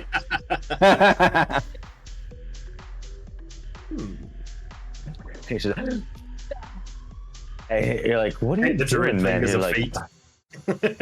So I can get Shillelagh. This is Bonus the action. Turned it into a Cash magical bonk stick. this is And the it uses your cobblestone spell. road. You know, while he's drawing, Druid, I miss you going, bonus action cash shillelagh.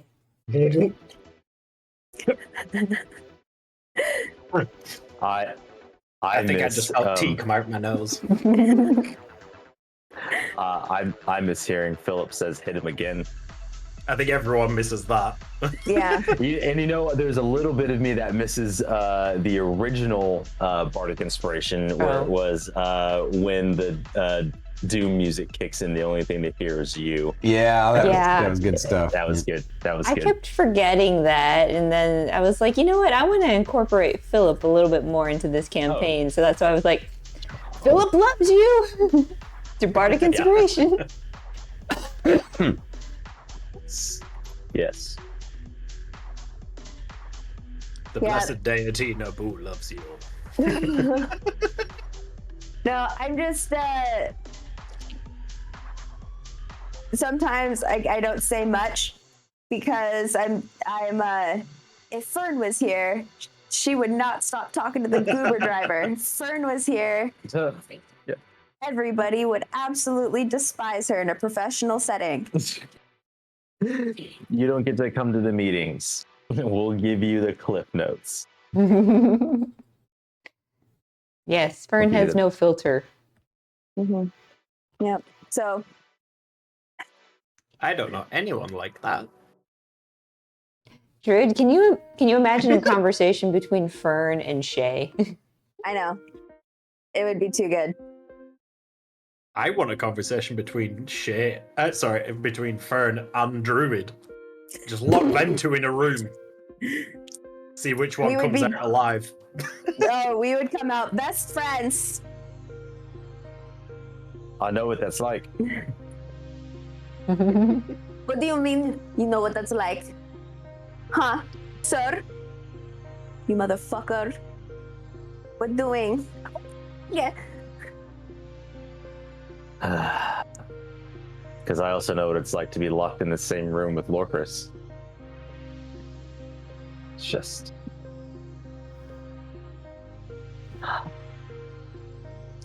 Wah wah. Womp womp. Wah wah. Dot dot dot. Ellipses.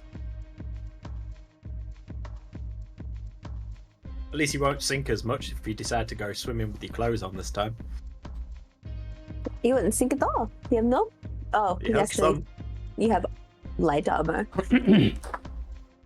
All right, I'd probably so- imagine my cloak would drag me down a lot. It's super flowy. So to Please clarify, stop. your the green glow you only briefly saw. You guys don't see it anymore. You just saw it that one time. And I'm just gonna. This is the building that you saw it in, and this is the window, the upper floor window that you saw it in.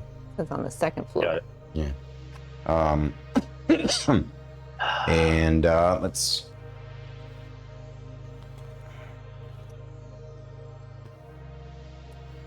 Tell me while I go grab somebody for Avery. I didn't already pick somebody, did I? No. Tell me what party order, so I can put you guys in that. Shae would be formation. up front. Hero would be right behind. Sindri would be somewhere at the back, because obviously. While he's walking along, probably like 10 feet behind everybody else, and then slowly catch up every now and again. Shit, speedy legs.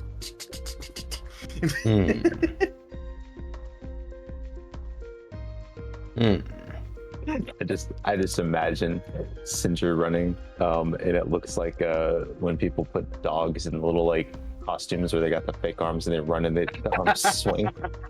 So he's catching up. He's like, I'm gonna Because make it's a that staff. canon. But I'm gonna make it canon on purpose because they do like to have Thunderdome. So that's gonna be his eccentric run. On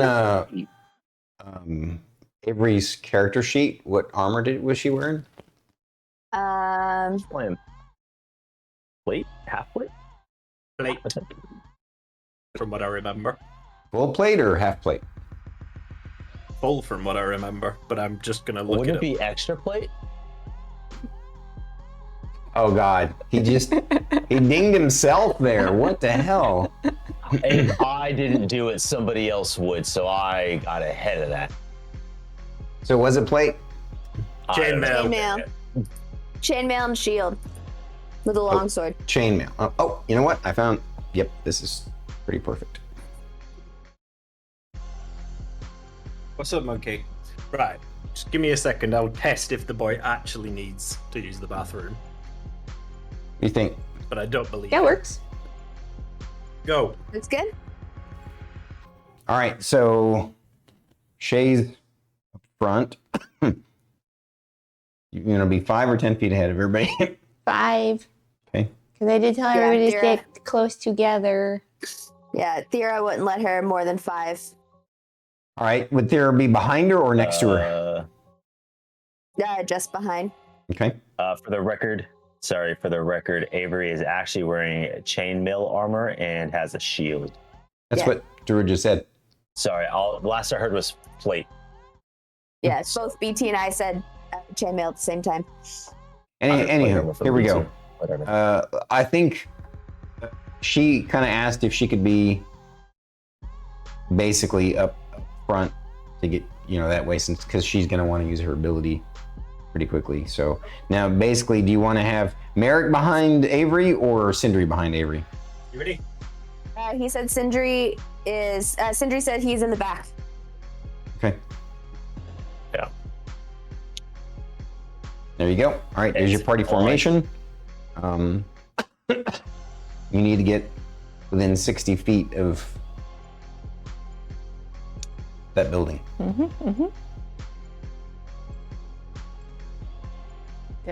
We move up as a group.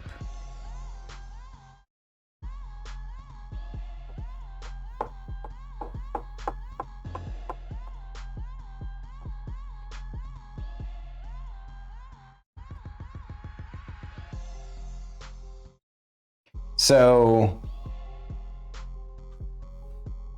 you guys move up, and again, it's quiet. It's, incredibly quiet. Avery whispers, "Let's get up to the corner of that building right here." She points at it, and then I'll activate my ability, so we can peer around the corner and potentially see if there is anything. And then you all Start navigating there. do that. Nothing happens while you're getting that. Now I take it just the ability just senses the undead, the kind of hit dice of it, and the number. It doesn't give any details, correct? I think it just senses it, right?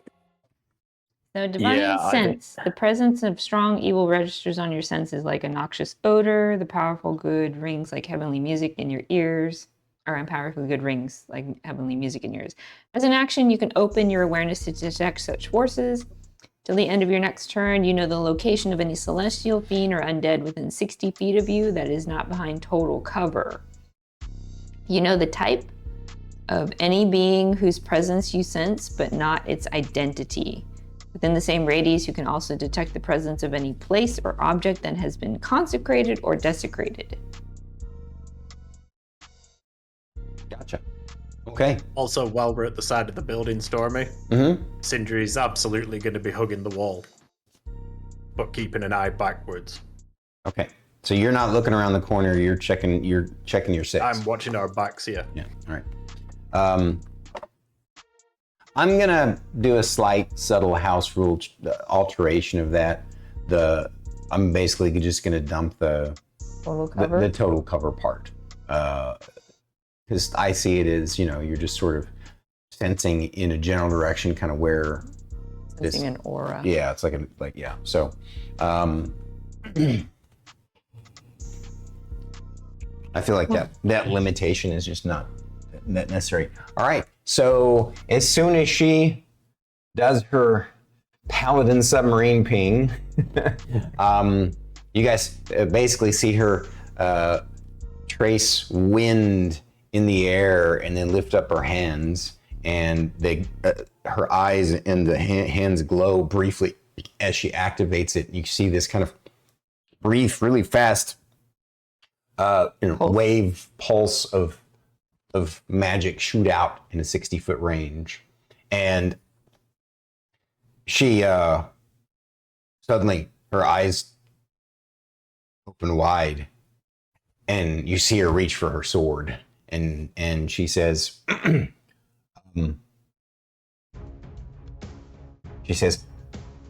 "Prepare for a fight."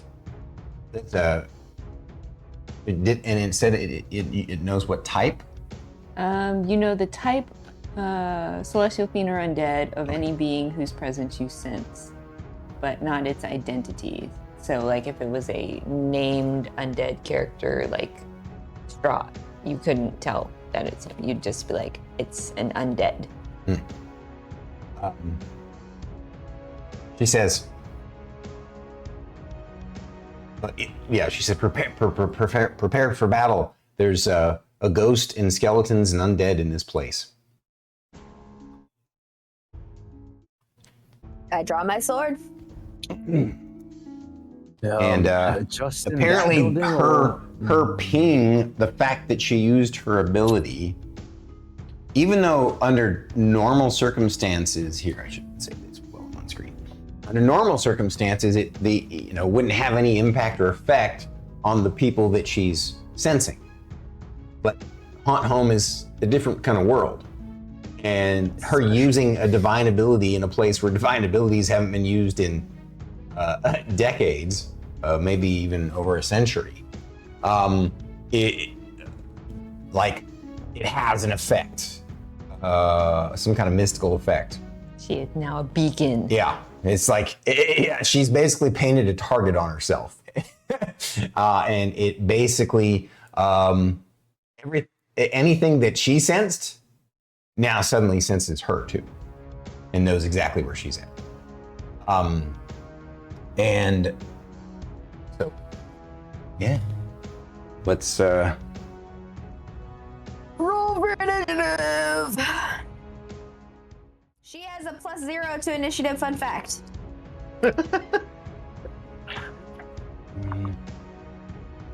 Just thought I should throw that out there for you, Stormy. No, I appreciate you sharing that.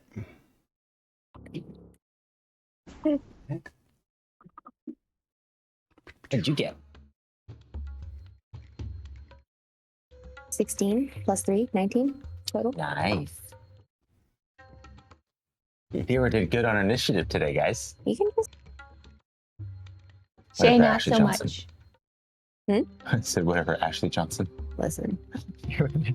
I thought Get initiative we rolls. had more of those. See them? Just guessing. All right, this pen's right. I mean, you were using these ones too. No, I can definitely use those. It's just, Oh, here. yeah, I knew we had 3 of these. Okay, perfect. So that's 3, and then thank you. You're welcome. And I'll use these 3. You know me, I like those find the object in the mess of objects kind of games. Yeah, she does. I Spy. Yes. I loved those books as a kid. Oh yes, I love those books too. I did not care for Where's Waldo, though. I hated that one. It depended on the Where's Waldo book, Didn't like it. but I was one of those kids that even with Where's Waldo, I'm like, scanning row by row. Ow. I guess. Oh no, it's this one. I'll just use. Yeah. All right. We got. It's okay. We can do theater of the mind, Stormy.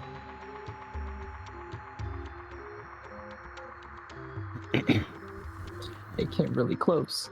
So it's at that point where you guys hear the crumbling and cracking of movement as the living dead creatures come up out of the ruins. Some of them coming up out of the rocks, piles of rocks and rubble. Some of them coming up literally out of the foundations of the buildings, and just kind of, it's like they were just there, kind of technically covered up, right? Which is why you didn't see them, and they weren't active and move. It's almost as if they were in a weird kind of dormant state. But as soon as she activated that ability, wow, they just came to life, and are, the zombies and skeletons are rising up out of the dirt, out of the earth. And so you actually you guys see there's a zombie here. You hear a zombie over that way. This ruin has a zombie. Hang on, let me make sure I'm not.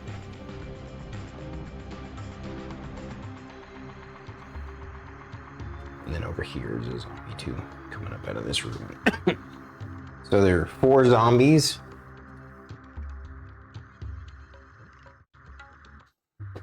And a plethora of skeletons.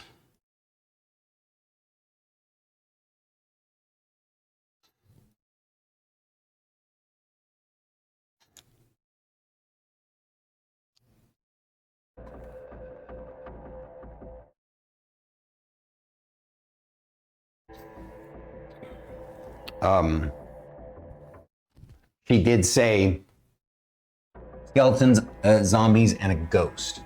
She didn't, but you guys still don't see the ghost. You kind of suspect it's probably in this building. Which is likely what the green glow was.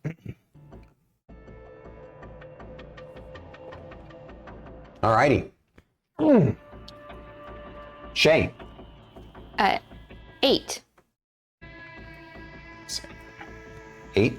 8. Thyra. 19. Nice. Merrik. 16. Sindri. 9. 9. Avery. What's Nine, Avery's? Plus 0. Plus 0. Wow. She got a whopping 3. You'll be going last. All right. Let me take a look and see if there are any conflicts. Nope. Everybody's got their own number. So perfect.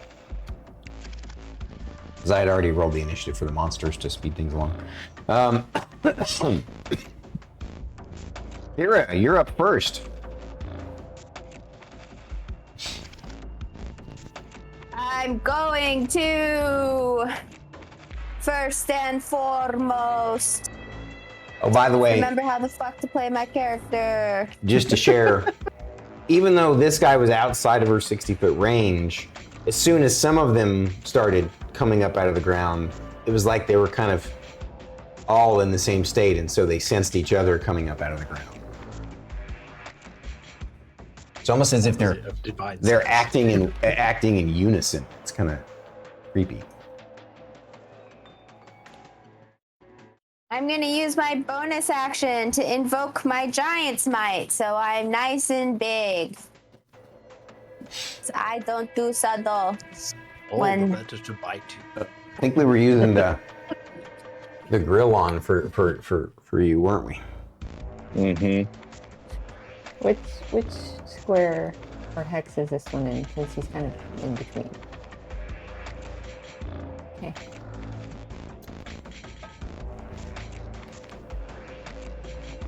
All right, you invoke your giant's might. Yep. Next. Or if anything.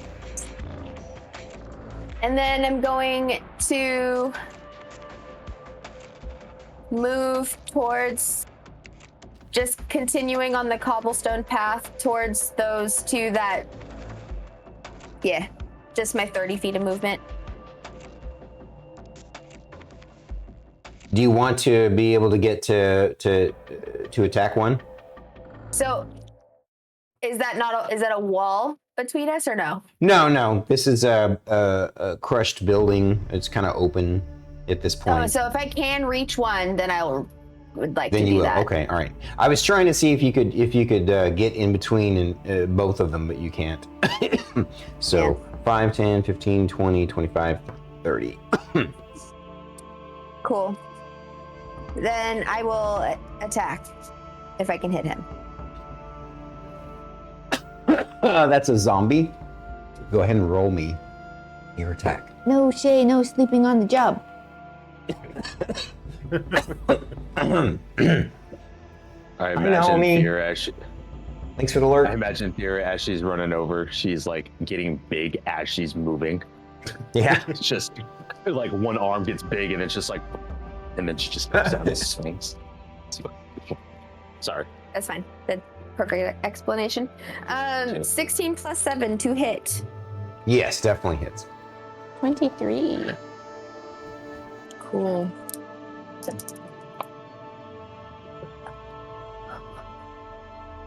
I got. So let's see. I need to.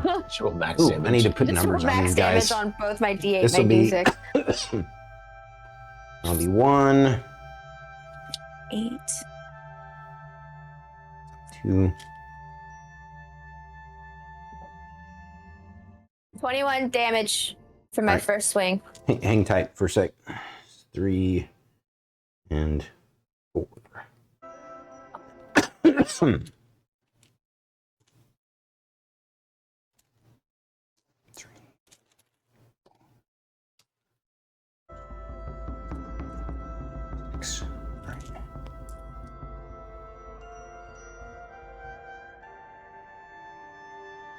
I like this way of marking them. Yeah.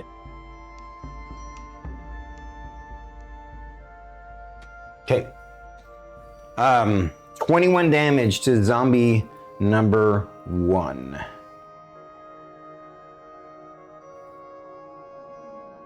All right, you tear into its dead flesh and rip it up some more. It's still up though. All right, It and my seems second, you're kind of surprised. You're pretty sure you hit it really hard, and since you have had some experience fighting zombies, a little bit, I believe, in one encounter, right, and some training. Yeah. Yeah. You kind of know typically how because your character is very in tune with battle and the flow of it.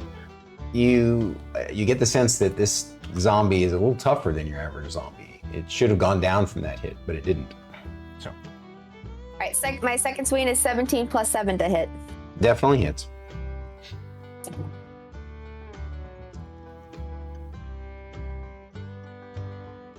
Me. 13 damage. 13 damage. All right, so that will effectively drop it to 0. Of course, this is a zombie. It has undead fortitude. So, make its constitution saving throw. The DC is 5 plus 13, so 18. Because I count the last hit that actually killed it, not all of the damage that you did that round. Yeah. Yeah. Unless damage is, none of your damage was radiant or a crit, right? No. Okay. Oh wow. Let's see. 16 plus 3 is 19. So it actually made its undead fortitude save. So effectively it goes down, but then pops back up at 1 health. And so that's initiative. That is. Your initiative 1. Initiative 2 is actually the zombies. I'm going to have all the zombies roll on 1 initiative and all the skeletons roll on 1 initiative for simplicity's sake. So obviously that zombie is going to attack you. This zombie is My only... DC is 20. Say again? My DC is 20. Oh, yeah. 5, 10, 15, 20. Zombies are slow. It can only move 20 feet, I believe. Let me double check. Yep. 5, 10, 15, 20. And then actually this one's gonna beeline for Avery because you know she's the beacon. It's 3, 4. Yep, that's all of them moved. The 3 of them can attack. All right, the attack on Thyra. DC 20. Yeah. Does not hit. The attack on Merrik. Avery. What's your AC? Here, let me bring. I can bring her up myself. I can go grab my tablet if you want to keep your monsters up. Oh, that's okay. You sure? Yeah. AC. Is that what you asked? Where's she at? It's 19. Her AC is 19. All right. Thank you. Yep.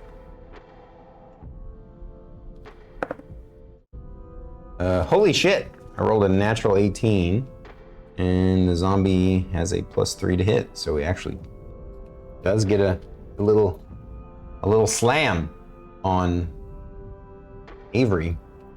And let's see, her hit points are 74.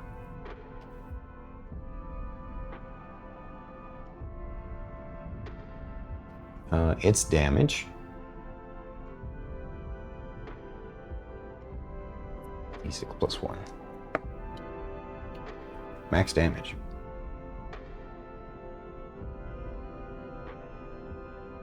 Okay. And now the one against, is it Merrik?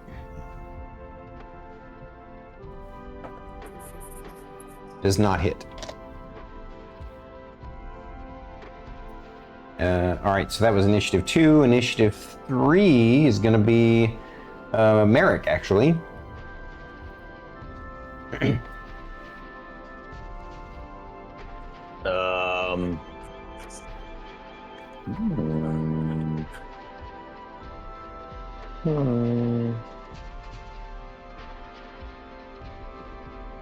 First time chatter. Thanks for joining. Normally we're chat dark. I just happened to see that you were there. Thank you for coming. Ask questions in chat and folks will be happy to answer it for you. I do apologize. Our sound alerts are off during our D&D sessions. Yeah. And we go chat dark to immerse ourselves in the experience for you guys. But occasionally. What? You know, Commands aren't What working. is my command now? oh. That's annoying. Probably need to Reset them. reset. Yeah. No. I don't know how to Okay, do that well- from OBS. Can you direct me how to do that? The commands should Do be in we want to do it Streamlabs. right now? I don't use Or- Streamlabs. I use OBS downstairs. I mean, yeah, it'd be nice to get the commands up and going again. So But these commands are through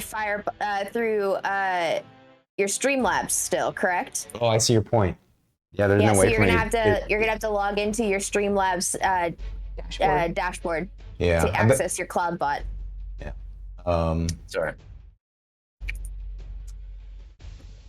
Apologize that commands aren't working today. Yeah.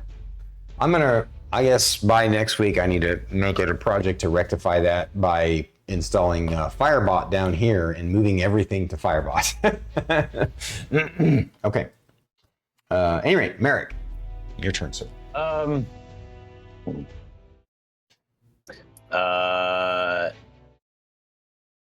As it swings or makes its attack and it misses, I kind of give a little like, whoop, and then just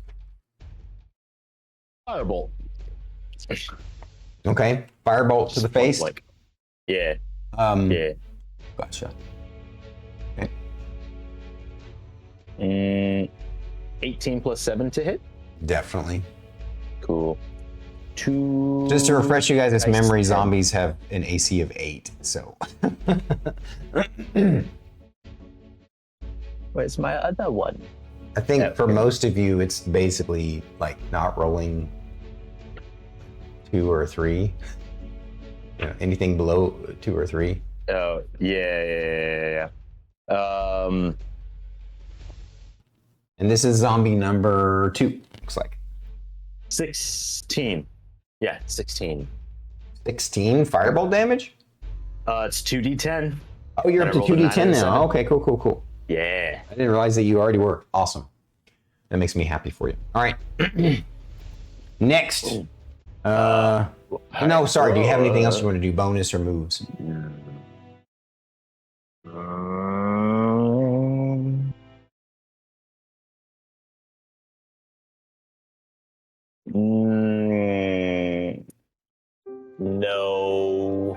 No. I'm good. Okay. Let's see. That was initiative 16.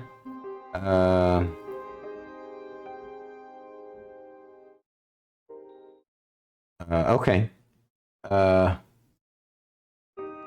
Technically, this is the ghost's turn. You all don't know what it does since it's in that house over there. And Whatever it is, it did something spooky. Exactly. Spooky. Initiative 9 is the next one. That's in Sindri. Ew.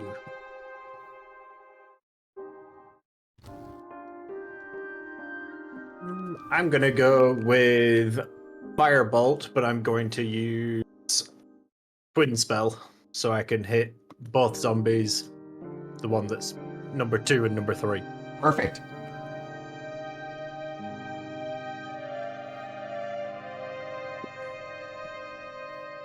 Presumably I'm rolling 2 because I've never actually used Twin Spell yet.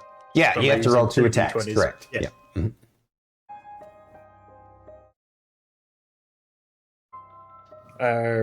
Both hit. Hi, I Lady got an M. 11 and an 18. Both hit. Okay. Yeah, both hit. Go ahead and roll me your damage then, sir. Damage on number 2 first.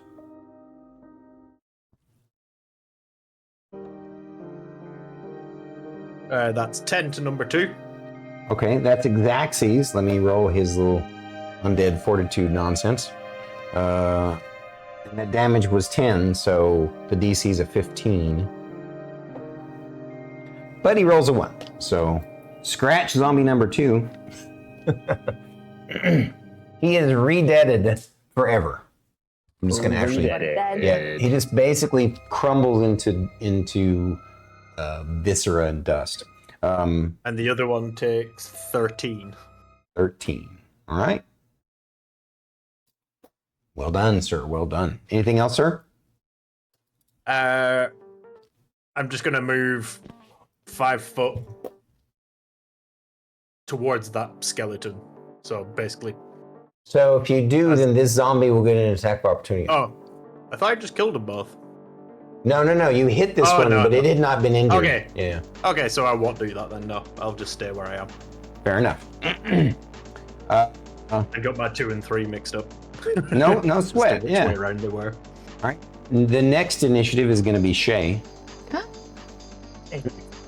Okay. Sorry. So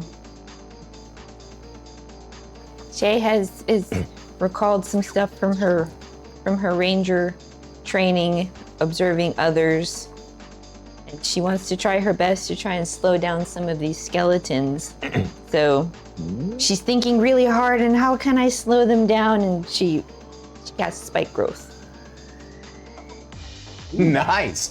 By the way, I'm assuming that, I kind of always assume that at the start of every combat on your turn, you, as a free action, pop the Velcro that lets Milo plop down. So Yeah.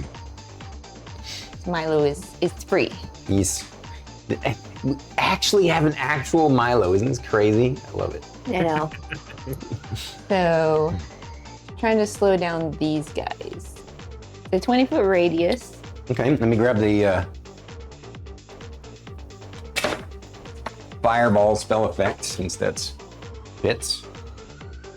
You can get all 3 of these guys if you want to. Now, of course, that means that guy's closer to the edge. Yeah. So you could move it here if you Yep, want. that's what I want to do. All right, I'm gonna since it's gonna stay, let me, just instead of doing the fireball, we have this other one that's also a 20-foot radius, so we'll just use it. And it also is easier for me to place.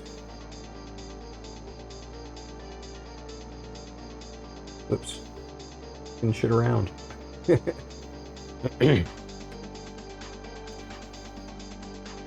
Okie dokie. They did something. Yeah. You guys definitely see her magical effect bring up these little thorny spikes that, of course, obviously, the players over there in green hair and black know exactly what that is. Ah. And then Only the best spell. Only the first nerf spell in our campaign. Yeah. Refresh my memory. Wasn't our house rule that I nerfed it slightly? You and that nerfed it. Yeah. Into the dirt. It's not so bad. It's still good. I think all I did was just half the damage, right? It's a D4 You did. instead It's of for 2D4. 2d4, yeah. 2d4 piercing damage for every 5 feet. Right. And then So, we travel. and the house rule is it's a D4 for every 5 feet. The reason why, for folks out there on the audience, the reason why I did that house rule is because this particular spell has no saving throw, and it doesn't give a damage type. I think, well, no, it's piercing, obviously. Yeah. But the bottom line is unless you have piercing resistance, like there's no way not to take the damage from this spell if you're in it and walking. And it just felt for a first level spell, just really OP. So there you go. And that's why I did it. Isn't it concentration though? It is concentration. Yeah, it is a concentration spell. So Shay's gonna go, Milo, keep an eye on Miss Thyra. As she 5, 10, 15 moves to try and flank this guy to help her out. Nice. Well done. Well done. And then Milo is keeping an eye on Miss Thyra. Okay. Do you want him to have him move, or he's just gonna stand right there and watch her? He's gonna stand right there and watch her because he's still within sight of Shay. Okay. Alrighty. So that was anything else, Shane? That's it for me. I can't attack, so I cast a spell as an action. All right. The next initiative is the skeletons. Wait. Yeah, because there's zombies. Oh, zombie ghost skeleton, sorry. My brain grouped them together.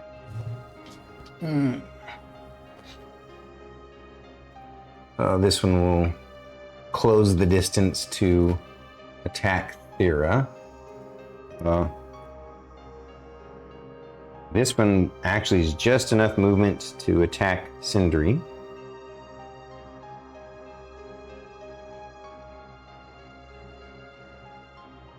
Why do I have the song? Little bit of dirt under my pillow for the This one is dirt. going to double move to be behind Merrik. I'm going to do this one. These things are not clever by any stretch of the imagination. So 5, 10, 15, How far into 20, his 25, 30. He's going to move straight through it. So 1, 2, 3. You get to roll 3d4. 3d4? Yeah. Another note about spike growth, it is a difficult terrain, so it's half movement. Oh, yeah. So never mind. Only 2d4 because he can only move a little bit farther. 4 points of damage. Okay. And that is skeleton number 5? 5, yes. Nice.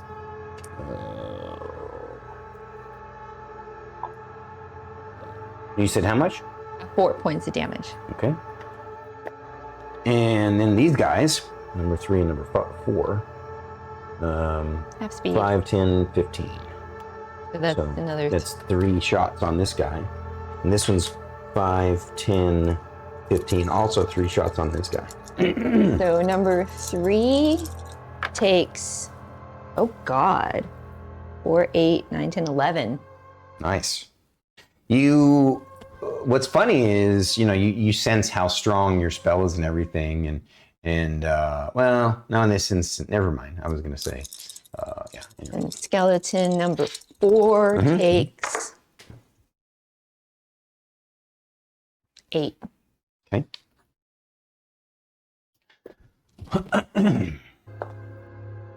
And finally, last but not least, Avery. I'm giving her advantage.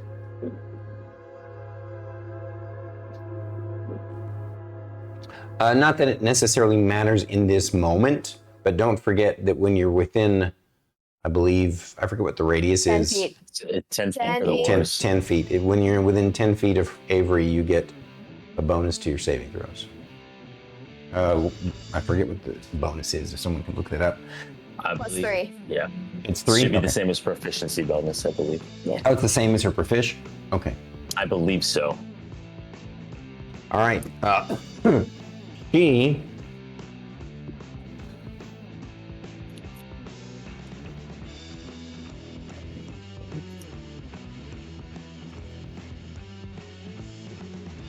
doesn't really think that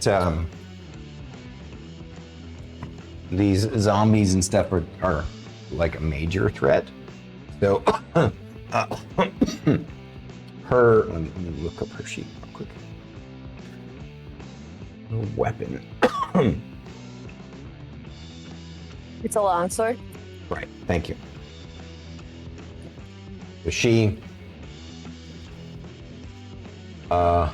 just attacks that zombie in front of her, number 3. Sword. Definitely hits with a natural 18.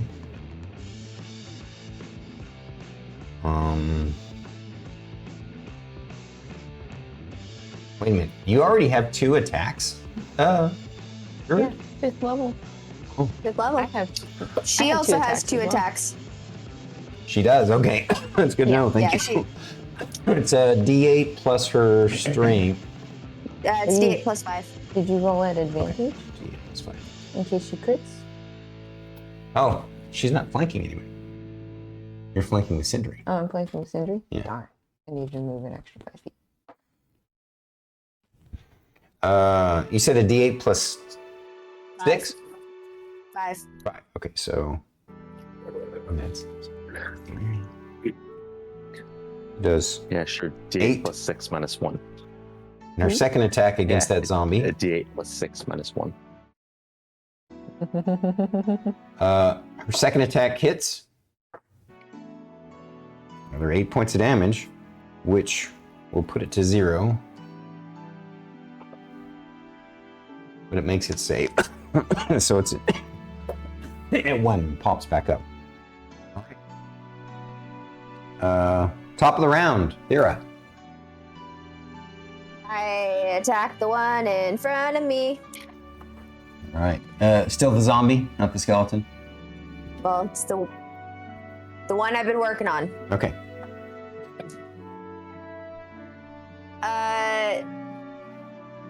12 to hit. All right.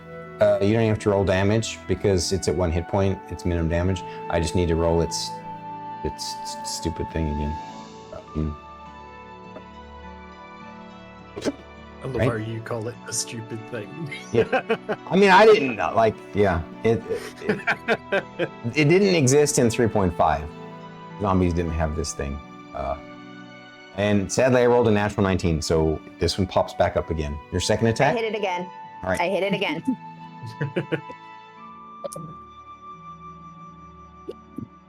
For 15 plus stuff, so I hit. Okay. All right. This time it did not make it save, finally.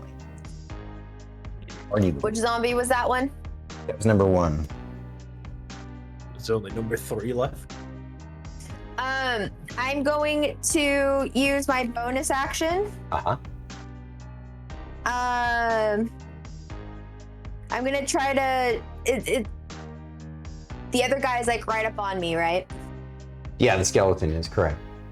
Yeah, I'm gonna use my bonus action and shove it with my shield. Okay. Roll me a athletics check. What do I have? I'm pretty sure it fails this.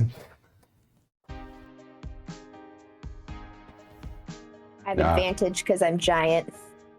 You don't even have to roll. I mean, roll to see if you don't roll a 1. I mean, it's not it's not something you can crit or crit fail, but 16 total. yeah.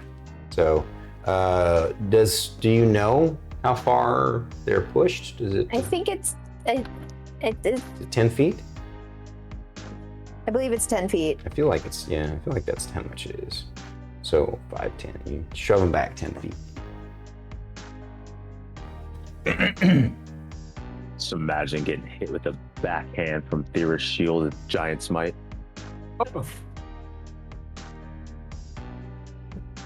That's it. Some teeth.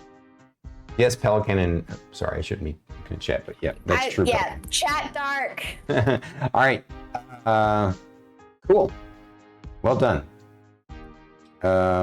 Next then is initiative 2, which is the zombies. Singular. Well, this one will close distance with Thyra and attack her. Wow. Yeah. A natural 18 plus 3, 21. That just barely gets there on you, doesn't it? Barely gets there. For 4 points of damage. Wow. So he kind of gives you a little claw scratch on your arm. And then the other zombie is going to attack Avery again. Misses this time. Swings wide. All right. Initiative. That was initiative. Zombies. Yeah, 2. 3 is Merrik. How many can I see from my perspective? Is anybody? 1, 2, 3, 4. Let's see. From your point of view, so the ruin. Keep in mind that the ruins are in such a. You can see pretty much everybody, everything. Right now. While you're thinking, I have to pee real quick. I'll be right back. The tea went right through me.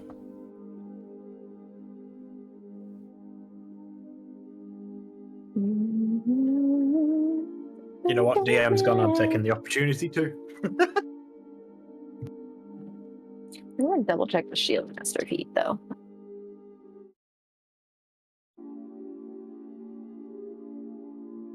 So he won't take me down. Da-na-na-na-na-na. Dirt man.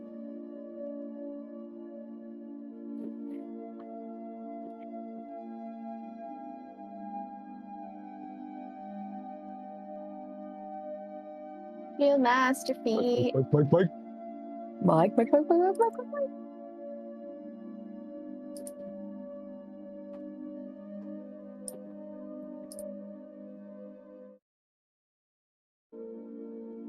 All right. Yeah. I'm back. Okay. So here's the plan. I'm going to cast Scorching Ray at 3rd level, which allows me to do 4 rays. Okay. And then I'm also going to use my Meta Magic Quicken spell to do the Firebolt cantrip to tag 5 targets. All right. You show me which targets you want to tag, sir. So the 2 closest to me. Okay. That's 1 and 2 skeleton. The 2 closest to me in the spike growth. All right. These guys. Yep. And then the 1 that is closest to me near Thyra. The zombie number right here. 4. No, Near Thyra. Okay. Yeah. All right. Is there So another let's. one in? Wait, hang on. Is there another one in the middle of this? Yeah, there's still a zombie right here. Oh, biscuits. Yeah, I'm gonna hit those 3. Sorry. There's 3. Okay. Yeah, and then the closest one in the spike growth, the yellow, and then the one. Yeah. So it's gonna be the 5 closest in proximity to Merrik are the ones that are gonna get fucking. All right. I believe it's a spell attack roll for each of them. Yep. They're all going to be the same dice roll. So both Firebolt and Scorching Ray have a +7, so I'm just gonna roll 5 Did dice. you want to, since this zombie is only at 1 hit point, did you want to throw the firebolt at it? Well, arguably the Firebolt has the higher damage at 2d10 versus 2d6. So Right. No, yeah, you're 100% right. Yeah. Never mind then. And they've all, I believe the only one that hasn't taken damage is the one closest to Thyra at the moment. Or has that one taken damage? No, that It is one's not. taking damage. Okay, that one will take the Firebolt. 1, 2, 3, 4, 5. I thought you were, so Yeah, I you said thought you these were- 5, not this one. Yeah. You have 5. I didn't realize there was one more closer to Merrik. So there's the 3 that are literally on top of Merrik Okay. in the huddle. The yellow one, which is closest to Merrik. Mm-hmm. Yep. And then the next one. Yep. That one. That's All 5. right, so you don't want to hit this one. You want to hit this one right Correct. here. All right. Yeah. So let's. I didn't realize there was another one close to me. No worries. Oh. You want the firebolt to go to number 4 zombie. Let's do that. Yeah. Okay. That'll be 18 plus 7. Yeah. You need to, again, zombie AC is 8. Yeah. Oh, lovely. That's going to be just 9 points of damage. Boo. 9 points of fire damage on number 4, which has not been injured at all yet. So let's see here. Okay. Cool. And then we'll just kind of go. Let's whatever do direction you would skeleton number 1 then.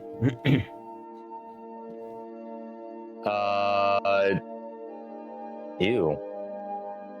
I know it hits, but 10. 10 total? Yeah. To hit a I rolled 3 on that skeleton? one. No, it doesn't actually. I thought you said the AC was 8. It's It's zombies. for zombies.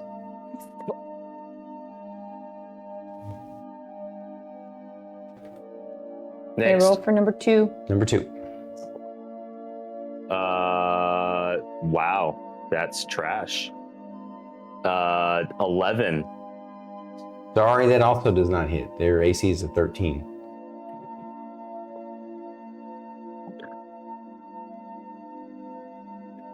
The next one hits 8 plus 7. That's on number 4. That was number 4. Okay. Yes, that definitely hits. Roll your damage. That's actually one that's been injured before too. So 2d6. Fuck. 4 damage. What is up today? My goodness. I haven't touched a dice in a long time. she's like, Breathe "Don't on blame them, me." haven't you? Yeah. And then I have one more, right? You do? So you hit the zombie, you hit the skeleton. So we got Or was that the last one? 1, 2, 3, 4. You've got the Oh yellow yeah, dude this left. other zombie. Oh yeah, this zombie over here. Yeah. The one that's almost dead. Target's an 8. 14 to hit. Yep. Let me roll its what's actually I need you to roll the damage then.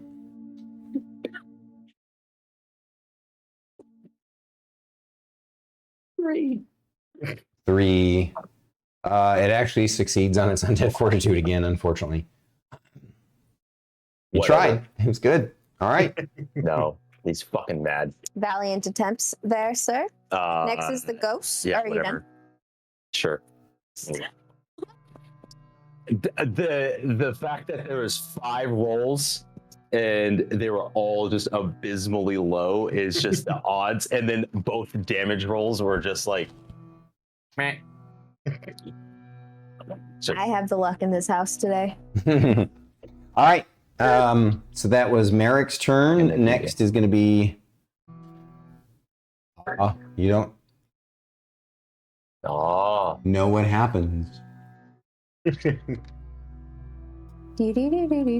Sindri. And next is going to be Sindri. So there's still 3 alive right next to us, correct? Correct. yeah. Well, alive. Yeah. Standing.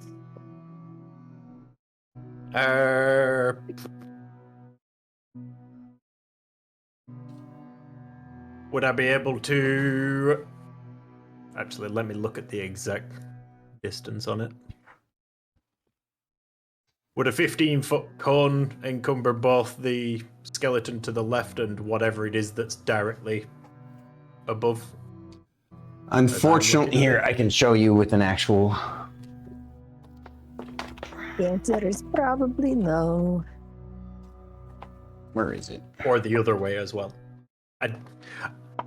It kind of looked very 90-degree-ish for how they were positioned, so I didn't think so, but I figured I'd ask. The problem is, come on now. Don't, it's trying to get away.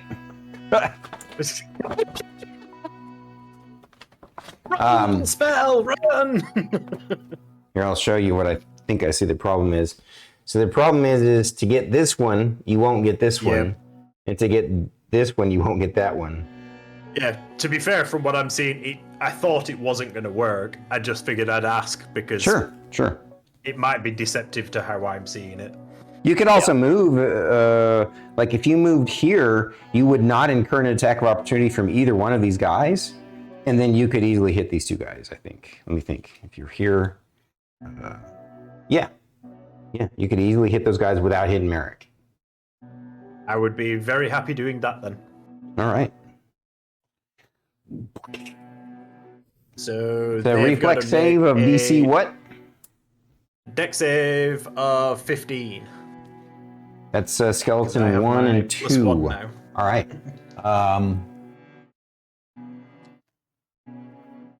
The DC 15, you said? Correct. Neither one made their save, so go ahead and roll me your damage. 3d6.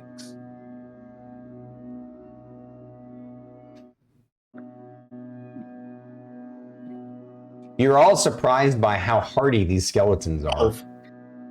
What was that? 12 points of damage. 12? Okay. To both of them. So, excellent. You're all surprised by how hardy these skeletons are. I mean, you know, they're not like OP or anything. They're not like super strong, but they're obviously a bit healthier than your average skeleton or zombie. As if the place itself just amplifies them just a bit. All right. That was anything else, Sindri? No, I'm good at that. All right. Shae. Shae's gonna move 5 feet to flank with Avery. Avery. You can move the dice. I don't know. And then she's going to go ahead and attack. One of these times you're gonna 2 attacks on the zombie. and I'm gonna get an unexpected But attack. 3 since I'm dueling. Yeah. Well, let's bonus let's action. see how you do with the first one first. Again, since it's at one health, it That's a 16 plus 6. definitely hits. Roll your damage.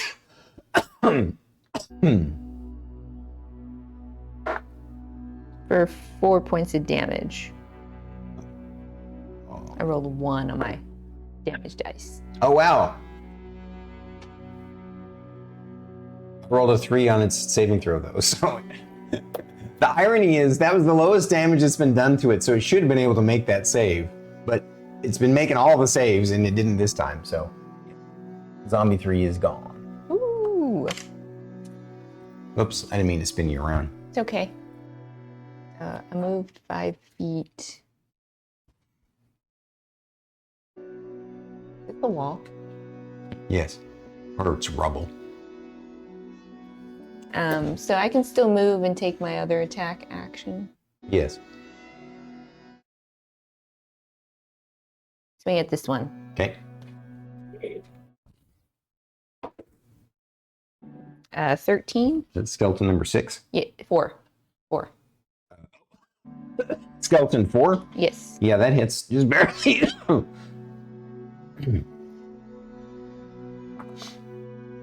7 points of damage. All right. What about your third attack? The third attack is my bonus action with my 2-weapon fighting skill. Same guy? Yes, and that's with the rapier. That's a natural 20. Oh. Can't, This isn't 3.5, yeah. so yes, you can Oh, I crit can undead. crit undead. Sweet! Because that's the D8. Hell yeah. D8 damage. So I double the die, correct? Yeah. Another D8. Yes.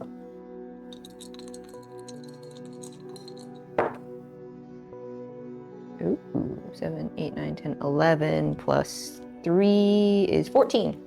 You obliterate that skeleton into a shroudy, pasty mist of white powder. And then all of you hear Shae go, "Come on, guys!" That's pretty good. All right. Okay, Shae's done. Initiative 7. Skeleton. Yep. What skeleton just died? 4. 4. All right, the skeletons are up.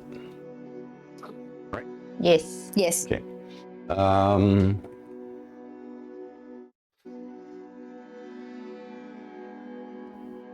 1, 2, 3, and 5 are still up and All right. running. 5, 10, 15. So that's another 3. Yep. That's Correct. That's on number 3.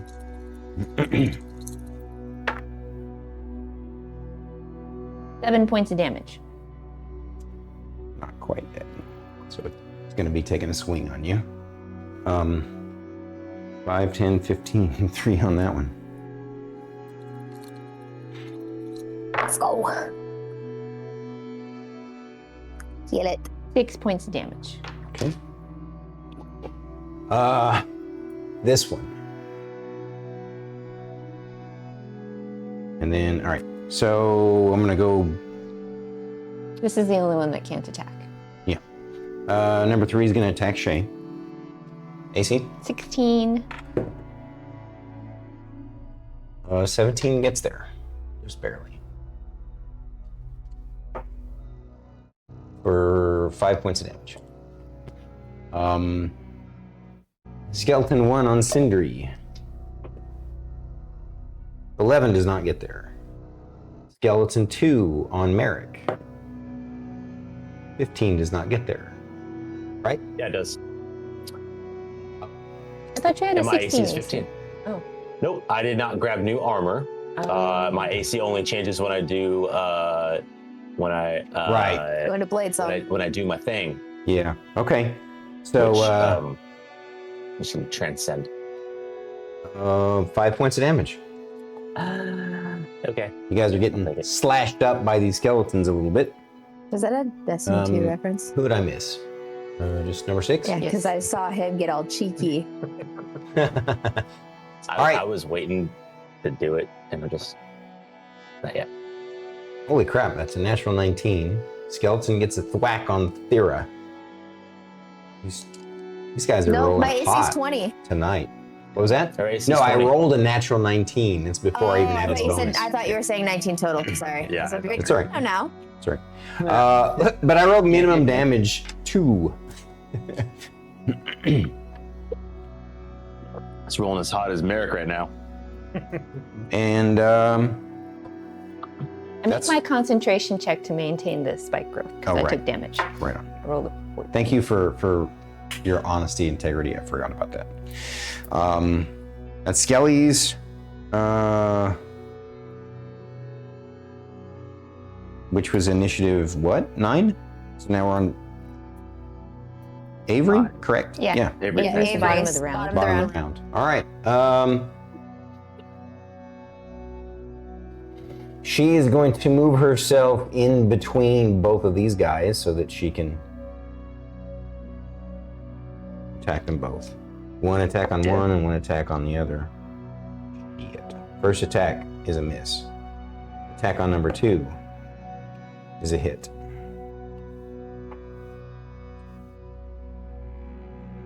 That's not a D8.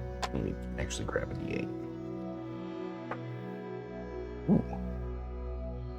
Didn't you say her attack is +5? Correct. Nice. So she did 11 points of damage to number 2, which will finish it off. And that was his skeleton? Yeah, skeleton number 2. Mm-hmm.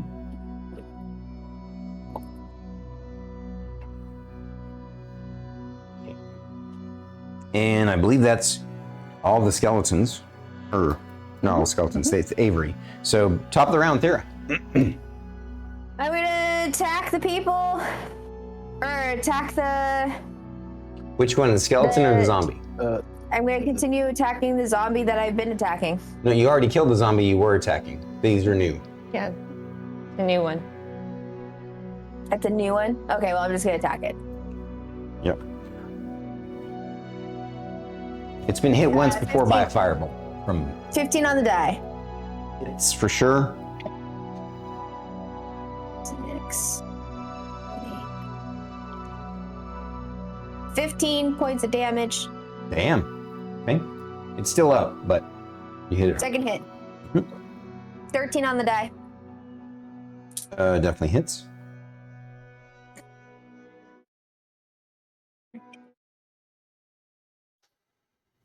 20 total 20 damage? damage. Nice. So that one fails its undead fortitude. You tear that one, you split that one in half. Any moves, or are you gonna stay put? And is that other guy in front of me? Yeah, that's a skeleton. Uh-huh. Okay, I'm gonna shield bash that one. Okay, this is the one, yeah, one you shield bash before. Athletics check. I love it. She's just like, get away, get away. 20 on the die. All right.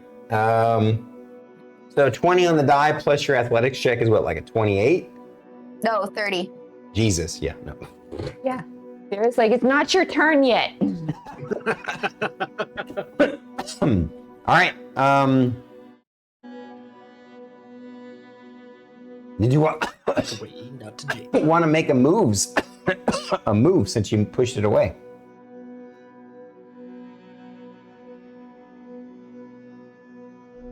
I'm just gonna stay there. Okay. Yeah, I'm gonna stay there. The zombies are all dead. So Merrik. So all of the zombies are dead? In the store. I'm gonna look at this one that's closest to me.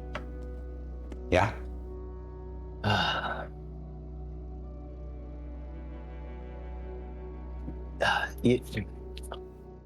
Whatever. He literally just says, whatever. Firebolt. Okay. It's like Firebolt on Skelly 1. That's better. That's a natural 20. Oh. Okay. So you're gonna get to roll 4d10.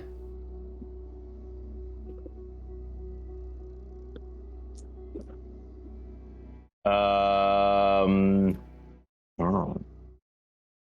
16 plus 31. 31 points damage. You incinerate, like you disintegrate that skeleton. You're right. And then just because he's so over this already, mainly because he's like irritated that he tried to hit a bunch of them and it did jack shit. He's just like fucking mad. So just go, Shae, like that won't get up, right? That's it. Roger that. Well said. All right. And then I will walk to be between Shae and Milo. So I'm going to kind of come closer to, yeah. Mm-hmm. Yep. Okay. That's it. Well, Ghost. suddenly from out of, literally coming through the wall, you see this spectral spirit with a pale green glow flowing out and through it in its glowing green eyes. It looks like this tortured, angry soul. Definitely a ghost. And it got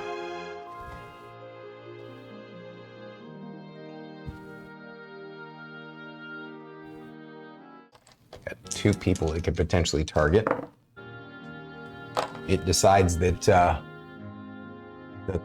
guy that just moved closer to it seems more intriguing. So,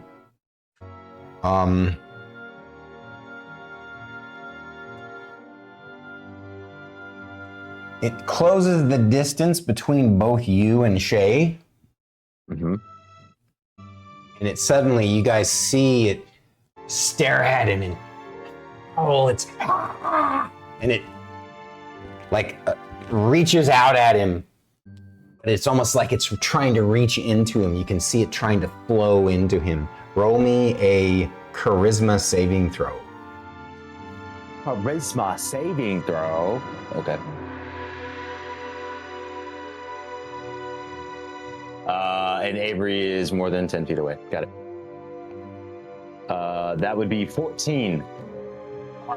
You successfully resisted the ghost trying to possess you.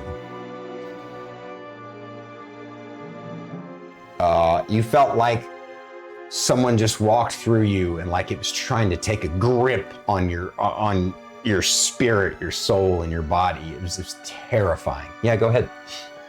Does it feel like a not so favorable feeling similar to how Echo and I merge? Like, I know that's a very positive thing, but like the inverse of that? Yeah, absolutely. Okay. Would be the inverse of that. It's as if Echo somehow decided to force himself upon you and dominate you and take over your whole body. Got it. All right. That was The ghost. the ghost. Number 5 is Sindri. Question for you. Yeah. The ghost and the skeleton that's smack in the middle of the spike growth, Yeah. how far away from each other are they? Did I forget to move him, or did No, he okay, moved. all right. How far away from you? No, how far From away? How the far? ghost and the skeleton away How from much each space other? between the two of them? How much space between these? 5, 10, 15, 20, 25, 30. I am going to cast my first ever level 3 spell. I am going to hit them, all 3 that are there. So the 2 skeletons and the ghost, I'm going to hit them with slow. Oh. Sweet. They must make a wisdom saving throw. America's intrigued. Yes. I still don't understand why I didn't start with that. Let me look at something real quick here. I was waiting. level spell. Hey, For our I level. slowed them down. You did. You did. You did. Sindri's never seen a ghost, and he's not particularly fond of it, so he decided to bring out the big guns. And he can't use the other big gun because reasons. Yeah, it's at home. Well, home. I was just where meant the his other pedantic third is. level spell. Oh. So I'm checking on something. Ghosts have a lot Ghosts of can be affected. conditional immunities, and even though it doesn't specifically say it's immune to a slow effect, I just want to double check what other DMs have ruled in this regard, because pretty much any kind of physical movement or mind effect, ghosts are immune to, and so slow kind of fits in that same, it's kind of gray, hazy area. So I'm just going to double check.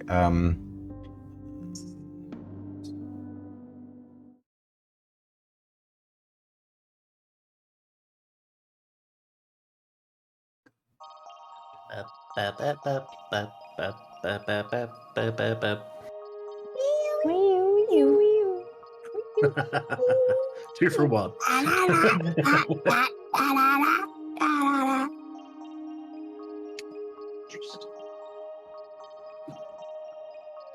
Gonna leave a little bit of dirt under my pillow for the dirt man. So he don't take me down. What the hell are you singing? You don't know what I'm talking about? Not a clue, and I don't wish to know. Oh, too bad. How dare you? see the ADD. question. this one as I'm trying to show her something. Thank you. She didn't care. I mean, are you doing it? Like, is that going to be your next? Do you even know what it is? Yes. Do you? It's my breath in the morning. No.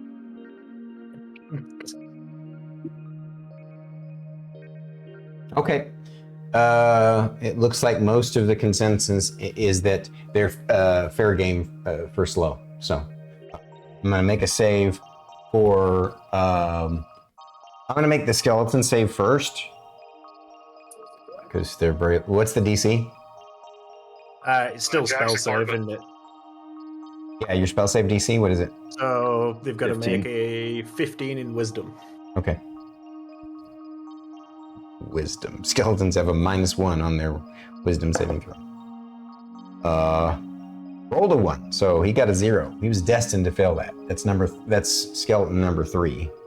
And number 5 rolled a 3, so got a 2. He was also fails. The ghosty rolls a natural 19.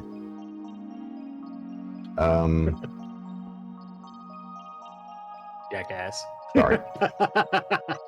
The ghost, not you. No, I know. I mean, you can call me a jackass too. It's all right. I'm the one who rolled it right. I mean, okay. technically, I would have to call the dice, not you, because it's the dice that produce Right. the number. Good try. It was a really, really smart idea. I liked it. Number 6, Shae. There's a ghost on you flanking with the skeleton. But the skeleton, number 3 is almost dead. Yeah, Shay's gonna take a smack at the skeleton in front of her. Right? That's 14. All right, your minimum damage is enough to kill it. It was at 2 hit points, so. She looks at that It's one. She only goes. She moves to flank. Second attack. Oh. Oh, I have advantage. Yes, you do.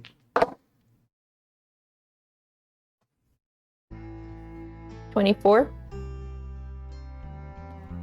To hit? Oh, Yes. Yeah, for sure. Or max damage, 9 points. What was that with? That's with my +1 mace. Okay. You feel like you did The magical maze. the 4 damage. Excuse me.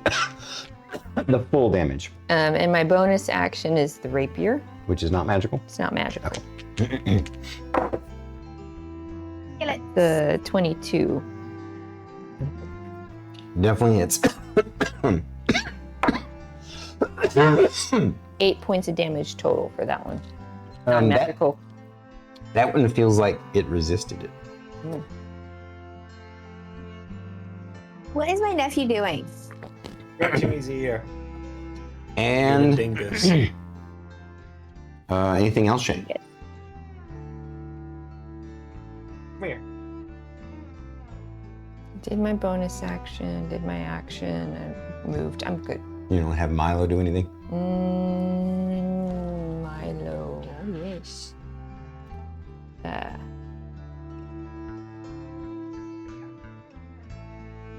Well, So, scratch Shae- your own cat. Wait, isn't it a bonus action? No. Is it a bonus action for me to do anything with Milo? Oh, yeah, it is. Yeah. Which you already used it. Okay, never mind. Okay. Damn it. Skeletons. Yeah.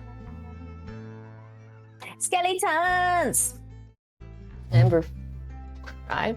5, 10, 15. Actually, it was slowed, so it can move 10 feet. So you get 2d4. 3 points of damage. Slowly whittling it down. Okay.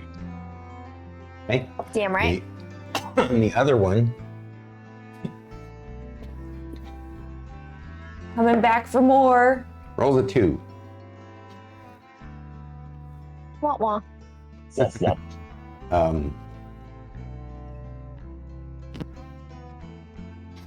Avery.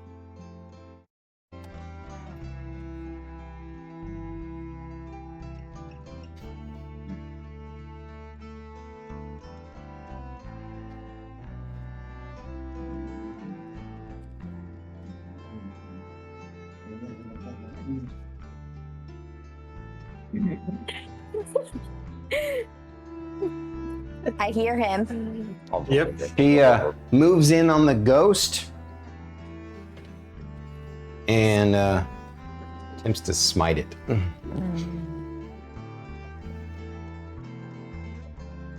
Let's see. You're not off producing some noises today, Naboo. You're not sneezing to go on top of all the other noises he's making as well now. Where is her full attack? So if she's so, is she divine smiting? Yeah. It only procs if she hits. No, I know that. I need to know what her attack is. Oh, +6. I see it. Okay. So 17 total definitely hits the ghost, so it's a hit. Let me roll the. So her sword is not magical. Doesn't look like. Nope. Just a longsword. So it's gonna get resistance to that. But she is a D8 +5.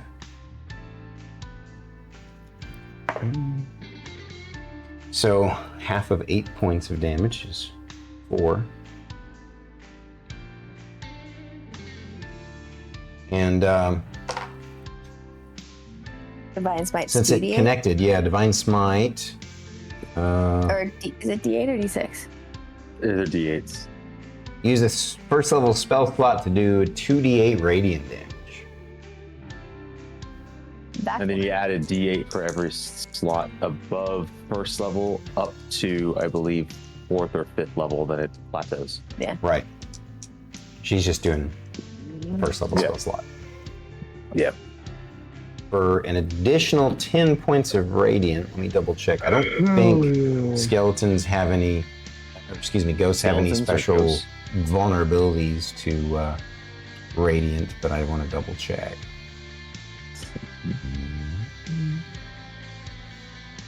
No, radiant doesn't do anything special to them. But I mean, she did another 10 points of damage from one hit. So, and she still has another attack, right? So, she's gonna attack it again. Ooh. 9 plus 6 is a 15. So that does actually hit. Do the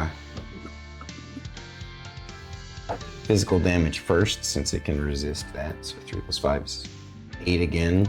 Half that is 4, 24. And then the she's gonna Divine Smite again. Use up another first level spell. Yeah, baby. For another 8 points of damage. Let's go. All right. Avery's done. Yeah. Top of the round. Me. Thyra. We attacked the guy in front of me. Yep. Finish this effort off. I have 16 on the die. Oh no, this one hasn't even been hurt. Still, she can still kill it. That definitely hits. Roll your second attack, because I think your 2 attacks will probably kill it. 17 on the die. Yeah, both hit. Go ahead and roll me your damage.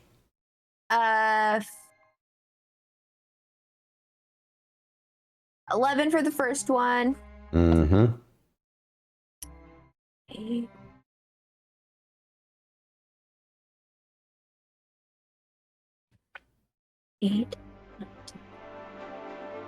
Oh, are you using Raven's Edge? Yes. Your character, Thyra, suddenly dawns on her on this in between these 2 attacks. She's like, "Oh crap! I wasn't supposed to be hitting undead with the blade, but it doesn't seem to be having any kind of effect, and he hasn't complained or said anything. Yeah. But you take a kind of mental note, like, oh crap, I should have, been doing the bash thing. But Honestly, it was one of those things like Thyra assumed that if there was going to be any issues fighting undead, considering we're going to Haunt Home, he would have told me beforehand. But considering that right, he I get didn't, you. Yeah, I see why she would think that. Yeah, but it's still 20 something. total. Yeah, it's up to 20 you if you damage want from to my talk to him about it afterwards. What's the total damage? 20. 20 for the second attack. Yes. Yeah, that obliterates that skeleton. It's shattered into pieces. That was his last resort, and it's done now. And then I'm just gonna make my way over towards the alley, but like not go down. I'm just gonna like along the cobblestone, just kind of move where I have line of sight down the alley, but I'm not gonna cluster up in there. You're gonna be standing next to No. No? So Like maybe here? I'm not. No. So where the cobblestone path is, I'm just gonna go straight along the cobblestone path. Yeah, where I just have line of sight, but I don't want to cluster up because there's already too many people down there. All right. So how's that spot? Yes. Okay. And so just I have a clear view, and that's it. Roger that.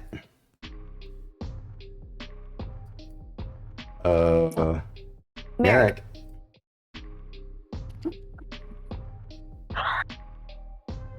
I have a question. Yes. So I know that familiars can't attack. However, they can deliver touch spells at range. Mm-hmm. Yeah. So can I just like manifest Echo and like send him forward, and as he passes through the ghost, cast Shocking Grasp? So just go, and he just goes as he cuts through. I would say the answer to that is I love your creativity, and I don't like to say no to that, but the way I see the way a ghost works is the only way you can kind of hit it is that it has some basically form, a little bit of physicality to it, except when it moves, right? It can choose to become ethereal and move through you, but Let me read what it says just in case. The ghost can move through other creatures, but I don't envision that you can do the same thing. And if you did, like, there might be some sort of negative necrotic effect of that. So, That's fair. you can still try it if you want to, since your character doesn't necessarily know it wouldn't work. And we'll see what happens. Echo has like 1 HP, right? Echo has like 1 HP. Yeah. All right. It's been toying around with that thought for quite some time about using Echo. Like I said, I really appreciate In a your way, creativity, but I think you Yeah. understand where I'm coming from. No, totally.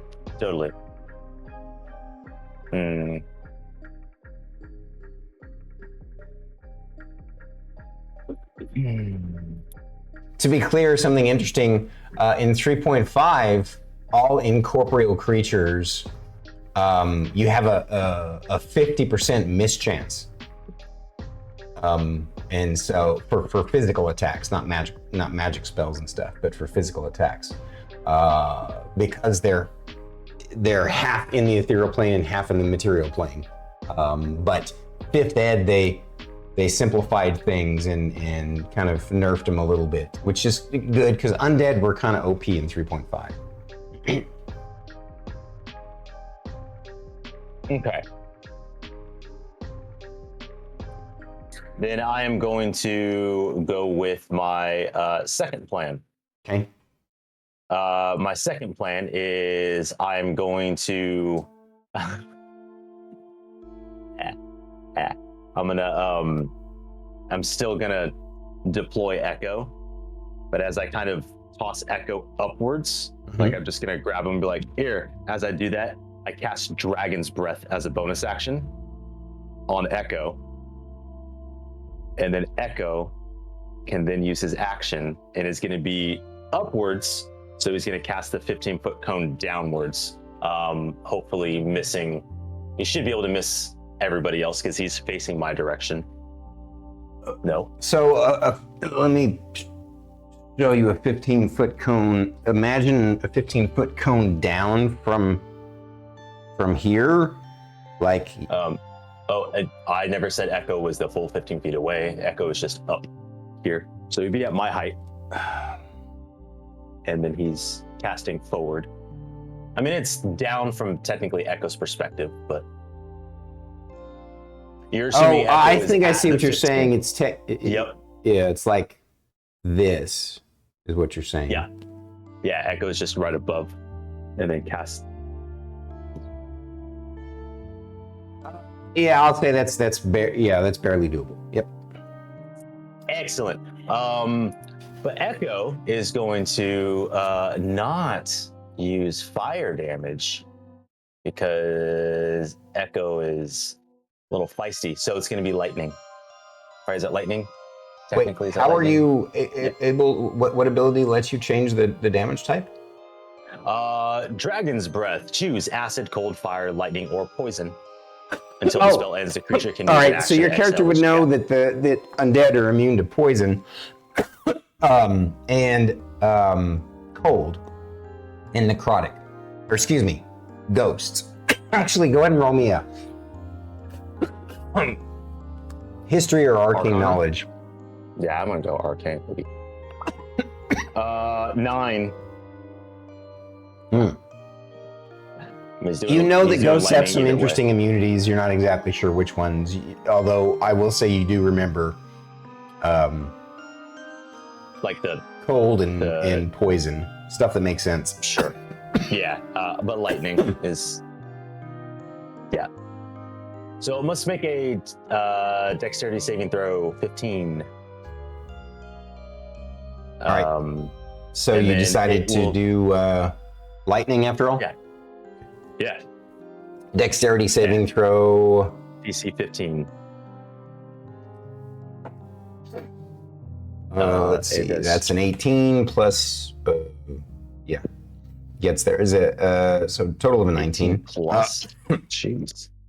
It also has damage resistance to lightning, so we'll be having the half. What? I know your character didn't know that, but.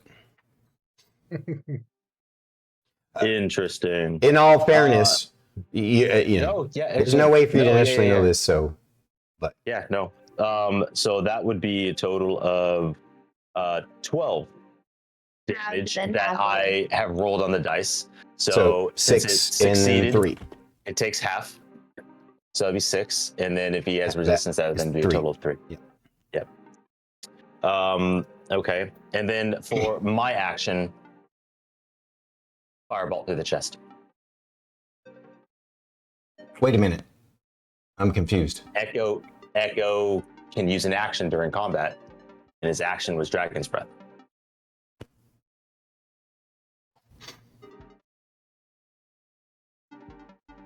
Unless you... Familiars can take actions in combat? Yes. Mm-hmm. They can't attack, but they can take an action. So how does it have how does Echo have Dragon Breath?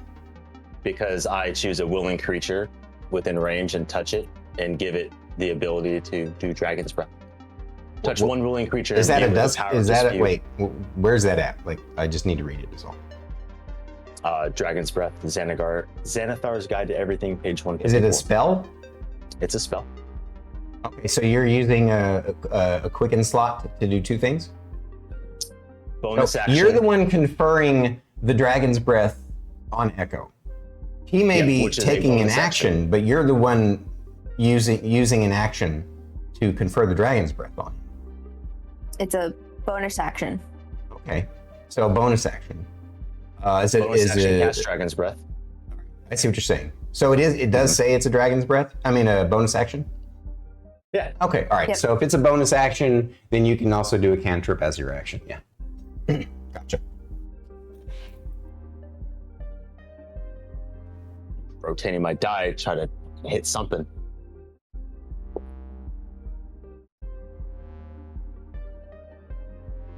One. Oh, you rolled in that And you one?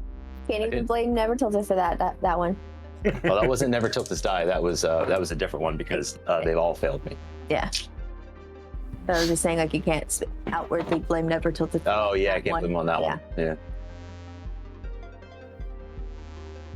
So your spell effectively fizzles. Your what I rolled for you wasn't super high. It was 45, which is very clumsy. What happens is in the middle of you doing your maneuvers to cast the firebolt, you fall down. If you had a weapon in your hand, you would drop it, but you don't. But you do also have to roll a dexterity saving throw or be stunned for 1 round. You kind of bonked your face on the ground when You're you fell within down. 10 feet of the paladin. Yeah, so you get an extra +3. It's a dex saving throw. Yeah. Yeah. And an additional +3. Yeah. 19. Okay. I mean, the DC is really low for fumbles. It's like a 11, so. So you're not stunned. Yeah, you're not stunned. But you are prone. Fantastic. Hey, I mean, it happens. You did something cool. Wait, No, actually, totally. Mhm. I'm flanking with Merrik. Oh, You have advantage, sir. oh, yeah. Roll your second D20. Yeah. Because we are technically flanking. Yeah, I mean, we got this fast enough. This isn't really retconning. You should have rolled the other D20. Yeah. 4 on the die. Fuck it.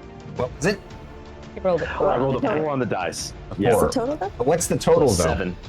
Oh, +7. So 11. That actually hits. It doesn't have a high AC.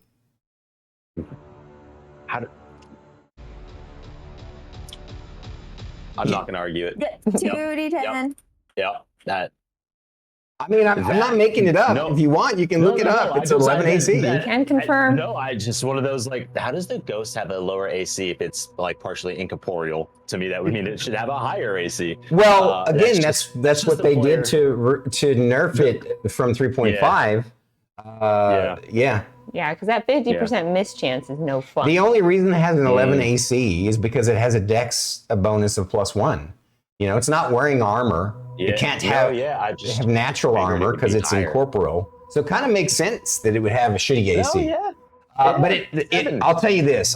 This is how it balances. 7 damage. It has damage resistance to acid, fire, lightning, thunder, bludgeoning, piercing, and slashing from non-magical weapons. It has immunity to cold, necrotic, and poison, and condition immunities to charmed, exhaustion, frightened, grappled, paralyzed, petrified, poisoned, prone, or restrained. So you see how they balanced no, it. that's fair. No, totally. I didn't expect a 11 to hit the fucking ghost. I know, right? But All right. 7 I'm just glad I noticed the flanking.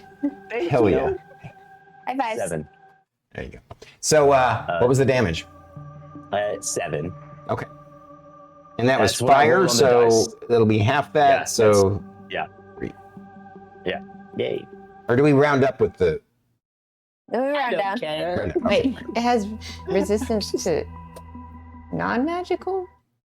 Wait, Yeah, damage resistance, acid, fire, lightning, thunder. Oh, okay. So any kind of, that's what makes ghosts scary in 5e, is that they have resistance to everything or immunity to everything. Or not everything, to other things. Like Well, most the of it, only yeah. kind of damage that it doesn't have resistance to is force damage. All right. I don't. Missile all the I way. will say, I don't. So know now that, it's the ghost and turn. I won't use that against because, I mean, magic missile. Just Hmm. yeah. So it's the ghost's turn. I'm trying to decide what it wants to do. Right? Yeah, it goes after Merrik. Of course it does. Yeah. Well, first off, I forgot to do this, I- so I'll just say for now that it, you know, wasn't trying to be scary. But it doesn't. Oh, it does an action actually. Yeah. So it takes an action. Horrifying visage. It suddenly goes. You know, imagine that movie, The Ring. Each non-undead creature within 60 feet of the ghost that can see it must succeed on a Wisdom saving throw or be frightened for 1 minute. And if the save fails by 5 or more, the target also will be aged 1d4 times 10 years. Frightened target can repeat the saving throw at the end of each of its turns. All right, so everybody, I think it's everybody. Yeah, everybody roll me a Wisdom saving throw. Yeah. Before we do that, question, is this a charmed effect? No, it's a fear effect. But frightened is not considered a charmed effect? No. Charmed is a charmed effect. Fear is a fear effect. I'd just like to point out, as a gnome, I am rolling this save with advantage. And I believe, I need to double check the paladin, but I think she's actually maybe immune to this. The only reason why I ask is she has Aura of Devotion. Allies within 10 feet cannot be charmed. So Charm and fear, I mean, think about emotionally what they do. Charm makes you think that you're best buddies, and fear makes you terrified of that. They're literally the opposite of each other. I would say it makes you think you're afraid. Okay. I'm trying today, man. You're stretching there. You're stretching there, buddy. What is it? Charisma? Wisdom. Wisdom saving throw. Yeah, should be a good one for you. It is. Don't forget the aura protection. Looks like it is there for both Merrik and Shae. Shae? Yeah. I'm trying to see if she has any kind of immunity to fear effects, but it doesn't look like it. No. This is like what Nerdy Northerner said. They really changed paladins too much from 3.5 to 5th ed. Like the whole idea of a holy knight was they're not afraid of anything. I think they start out at level 1 with immunity from fear, or at least level 2 or 3. I don't remember. But anywho, all right. So what'd you get? 24 for me. 24 for you. Okay. Thyra. 5. Okay. So you are frightened for 1 minute. The frightened condition. Why do I not have it here? Visible, petrified. Well, I remember it's basically you can't move closer to it, and you have disadvantage against attacks or saving throws from it. So. Milo got a 15. All right, he succeeded. Oh, wow. Sindri. 21. And Merrik. I get +3 from the paladin, right? Yes. 24. 20? 24. 24. Oh, yeah. You're super good. Yeah. So, ironically, only Thyra was scared by the ghost. And it's annoyed that only Thyra was scared by it, because now it's surrounded by you guys still. It was hoping to make everybody scatter, you know. Does she age? And then I age 10 years? No, it's if you miss it by 5 or more. What was the DC? Shit. Yeah. What's the DC? Yeah, no, the DC's at 13, so you missed it by 8, so holy crap. 30. I'm now 37 in game. The only one of the party that's not 27. Luckily, I rolled a 1. So, yeah, you guys. She doesn't look that much different from 27 to 37. Maybe a few Is this gray for hair. the whole campaign, now that we're different ages? No. That's just based upon your background. It doesn't necessarily affect the future. Okay, I was just curious. Yeah. You did say you had a reason why we were all 27. And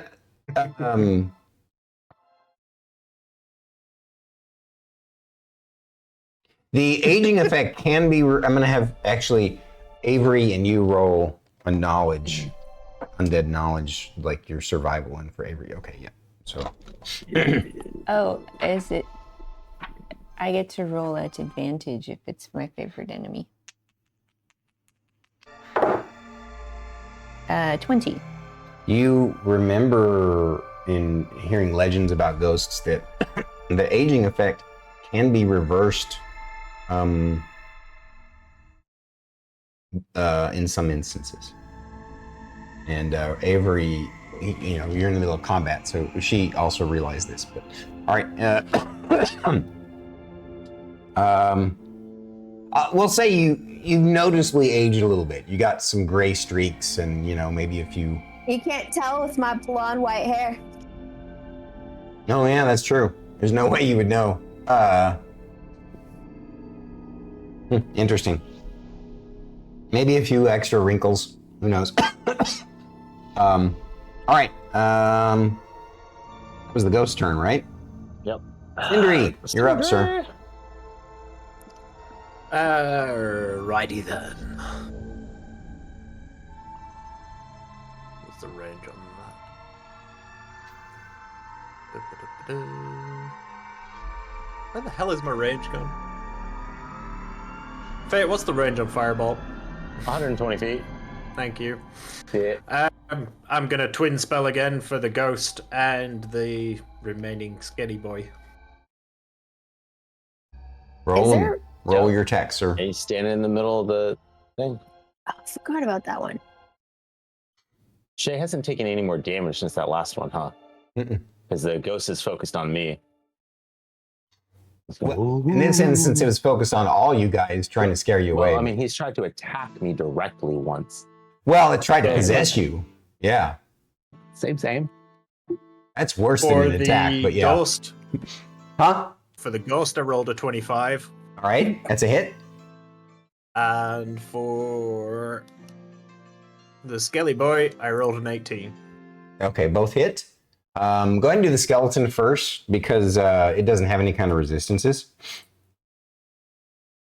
Sorry, we're going a little bit long tonight, guys, but we're close to wrapping up. So.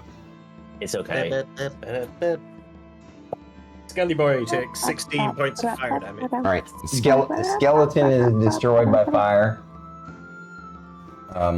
Skeleton never made it out of the spike growth. All right, and roll me the damage. The ghost takes 6. 6. Half of that is 3. Wow, this thing is getting chipped away. Okie dokie. Ghost. No. Shae's turn. Woo! Okay, Shae's gonna go all 3 attacks. First one with the light mace +1. That's a 19 and a 20 on the dice. Holy shit. All right, so that's a crit. Go ahead and just roll me the damage of that one. That's a 2d6. This is with the magic weapon, right? Yes, Right. my plus So 1 mace. there's no resistance to that. Seriously? 6 points of damage. I rolled a 2 and a 1 on the dice. That was the crit? Oh. I rolled a 2 and a 1. All right, so go ahead and roll your second attack, I guess, then. Just feels so bad. I know. 22. All right, that's enough. Damage It was at Varus life, so it's the ghost dissipates into ether with a shriek of a shrieking wail of death. Shae puts her weapons away and she's like, "Come, Milo. See, ghosts are real." Milo's like, he seems kind of freaked out a little bit. He jumps into your arms. You drop the spike growth. Mm-hmm. All right.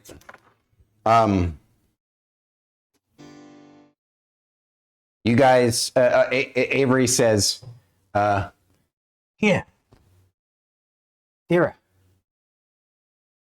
you got aged by the ghost, right? Correct. Well, Did you know? I'm not a big fan of ghost stories, so I know a little bit about them. And I because of that, I've done a lot of research. And since we were coming to Haunt Home, I brought a couple of extra things that I've collected. One of them is a scroll of greater restoration, and I believe that will fix your situation.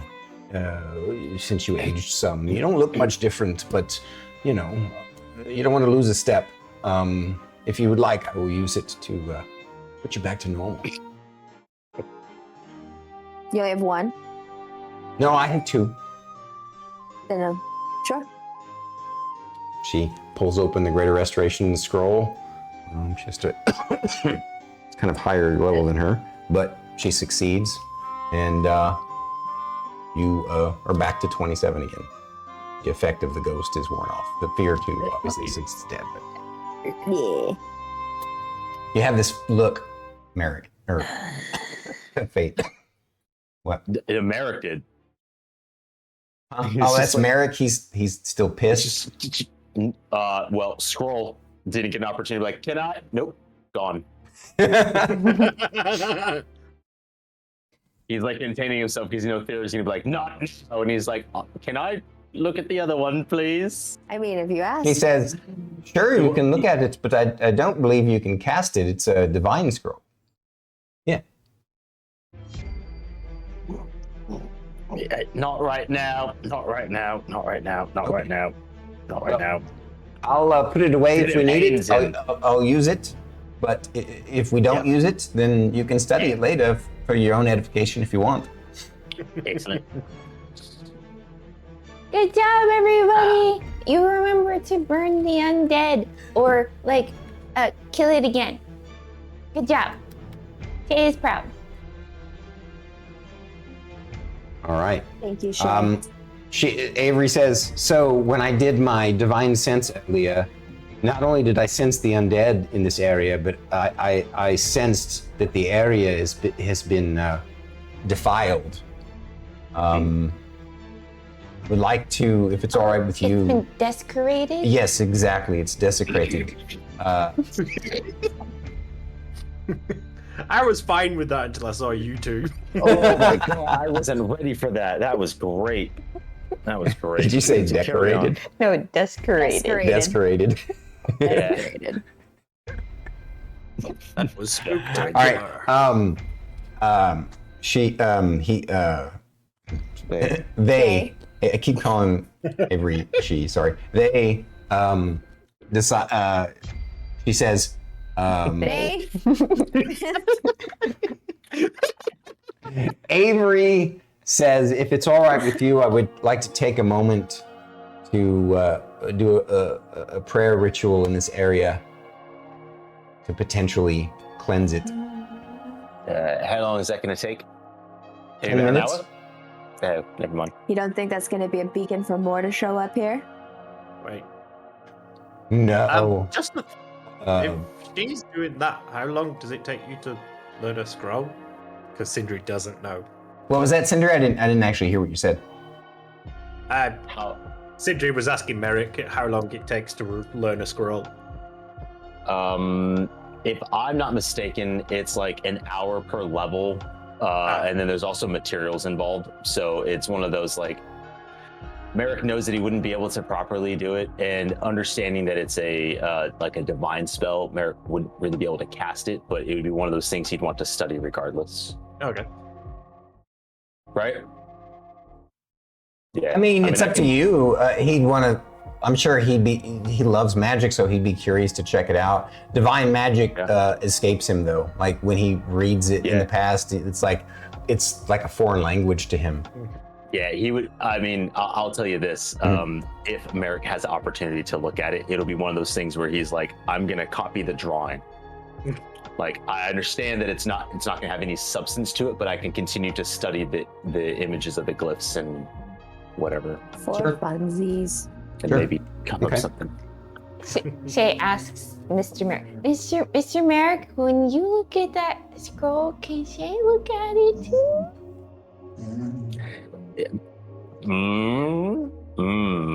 He makes the same noise that Nabu did. Is he still squitching his ear? If there's a scroll to be had at that time. But no, and he was just scratching his chin. Baby. Okay, so I know we've gone a little bit long, but before we wrap up, there was one other kind of bit to this encounter that I wanted to do tonight before next week. Sort of the end of it. So after you guys, you let her do her ritual thing, and she then uses her divine sense again, and she senses that it hasn't instantly worked, but it's working, and she's happy with its results. And she thinks that maybe we could take a short lunch break here. I mean, you've only been traveling for an hour, but since you all were wounded, a short rest might be worth it. Copy that. And so you guys find a part of the ruin that's not too bad off. You can definitely tell, even glancing in the two-story building, it's so the second floor is basically crumbled and gone, and so there's nothing of value in this village. It's probably been ransacked a long time ago. You're not even sure, you think to yourself, like, why would this little old ruined village still have things in it? Kind of a bit of a mystery. But at any rate, I mean, you are in a world overrun by undead, so who knows what sort of critters move in to an empty place. And so you guys find a good spot, though, in that house where the ghost was, to camp for an hour to rest. And then after you do your lunch, you head on your way again, continuing up the cobblestone path. But just as you get outside of town, just before the cobblestone, I guess it's actually all cobblestone. Just before the cobblestone in the village was better developed.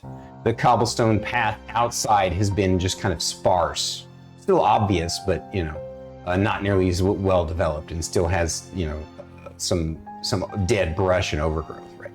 But just before the transition from, the edge of the village to now the new path with the dead forest on the left and the right, rolling up into the hills, you all notice, interestingly, like you all are kind of walking along, heading up that path, and tell me everyone's passive perceptions again. 13. I think mine. Druid said 13. Passive perception too. Okay. 11. 11. 15. Mine's a 16 and Milo is a 17.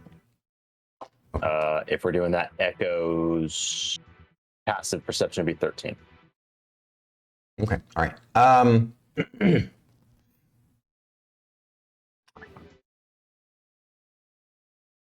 Nobody really notices until you've kind of moved past it. But Sindri, since he's in the back of the party, he notices a bit of movement out of the corner of his eye on the ground, near some dead brush and a hole.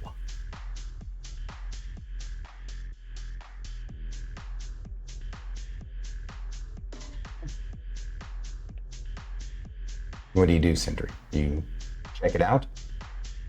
Sorry, I was distracted by Doggo. You need me to re-describe that? Yes, please. Okay. So you out of the corner of your eye, on the ground near some dead brush and a small hole, you see movement of the ground, and it draws your attention. Guys, hold up 1 second. And then...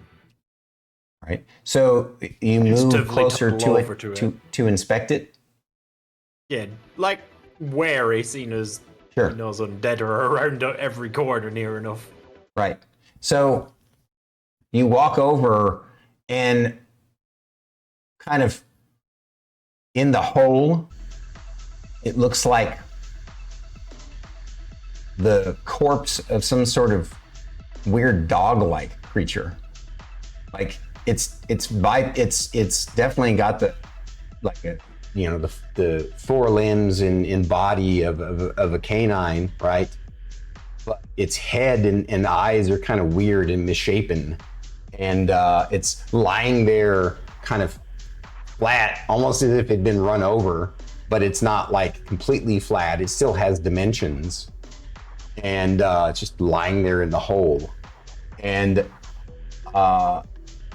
you think for a second, you see its tail flicker as you're watching it. I'm a firebolt it. Okay. I'm just going off what she has told me to do. No, yeah, absolutely. So roll me an attack check.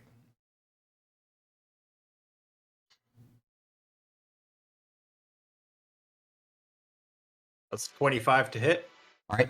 You completely miss it because it suddenly moves at ridiculous speed out of the way and dodges out of the way of your 25 attack. And it seems almost like it sort of did hit it a little bit, but it almost seemed like it was immune, like it didn't hurt it.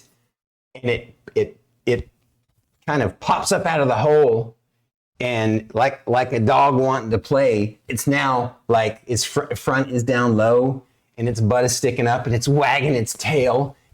And you see like one of the eyes is missing and the other eye is kind of glossy and kind of rolling around, and its tongue is just like hanging out and partially rotted, and it's like it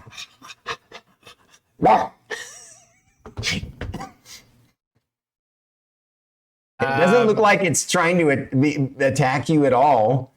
It looks like it thought you were playing with it. Shae?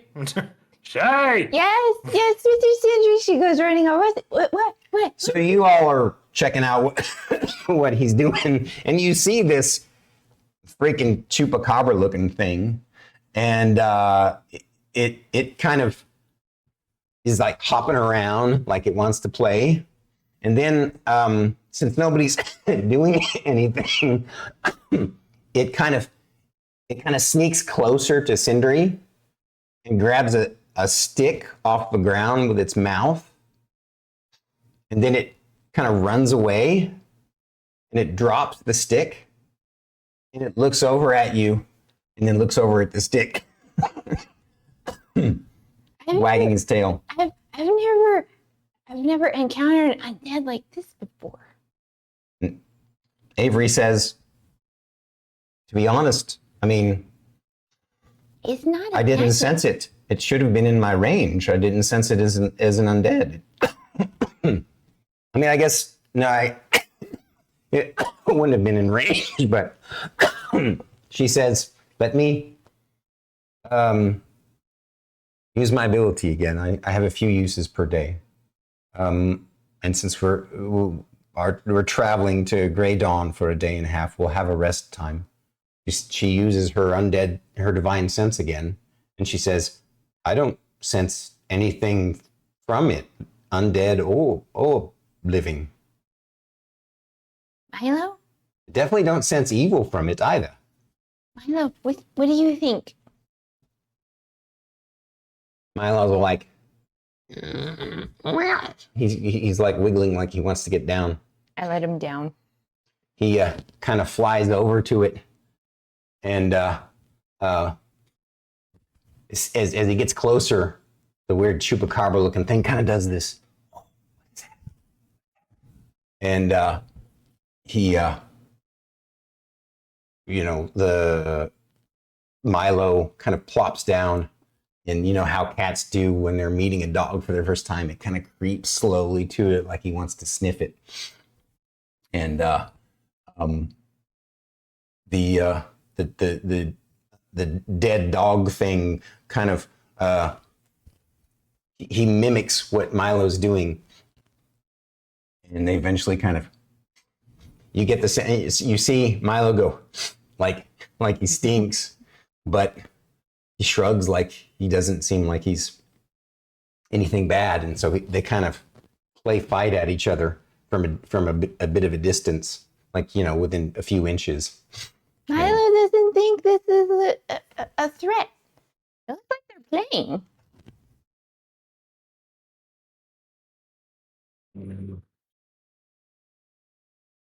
Shae kind of like makes her way down, and she's like, "Come here, little guy. Come here.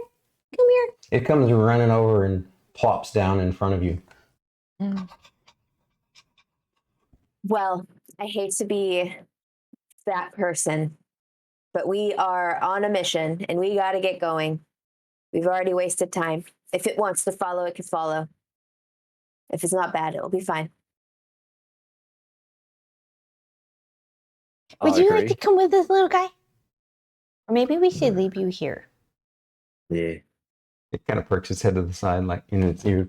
One of its ears is kind of like chewed off. But Miss Thyra is right. We have to keep going. I'm sorry, little guy. We got to go. If it follows, it follows.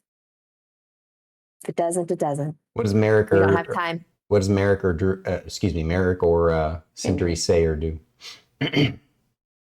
Merrick's on board with Thyra. Like, I don't trust none of this shit over here. I already don't like it. Sorry, Shae. I know you've done a lot of research here, but fuck this place. I'm speaking from emotions right now, and I can't handle this right this moment. No, weirds me the fuck out. Sindri?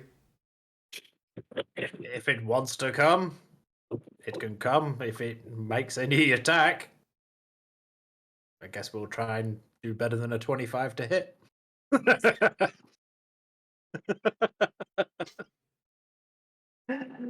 Thanks.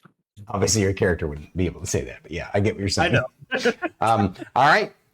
So you guys, you call Milo over to come, and Milo's like, he shrugs and comes over to you, and you all start to wander up the path, and you do notice that it seems to kind of be moving across the road to the trees, following you guys. Behind or in front? Behind. Sometimes it runs up in front. Sometimes it runs back. Just kind of it looks like it's having fun just following you and checking you out and figuring you out, like you're sort of figuring it out. Why does everybody look so unhappy? It's fucking gross, man. All I can think of is Pet Cemetery, and nothing goes good with Pet Cemetery. We're in a haunted place. It wants to play nice. This thing is gonna try to rip my throat out. No, I get that for your character. I'm just wondering why. All right, fine. Yeah. I think everybody's hungry. Yeah, that too. Well, all right.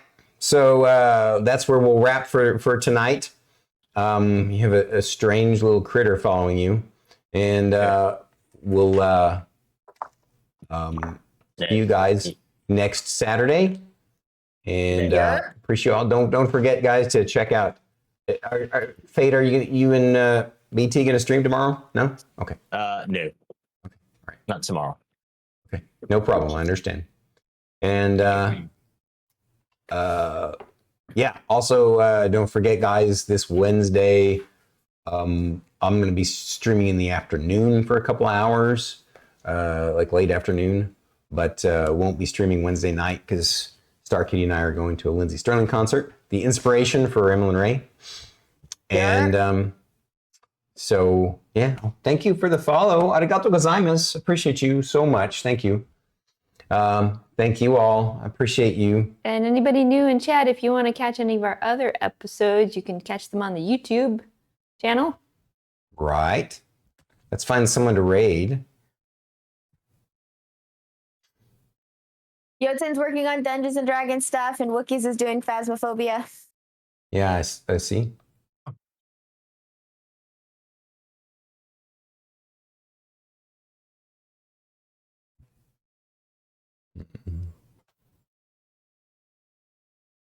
Of course, Bite Size Mike came by and hung out for a little while, and he's streaming too.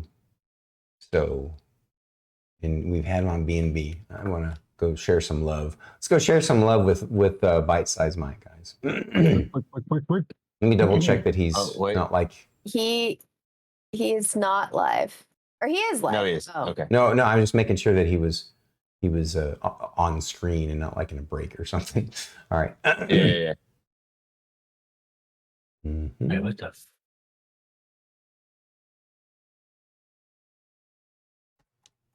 He's playing Remnant too.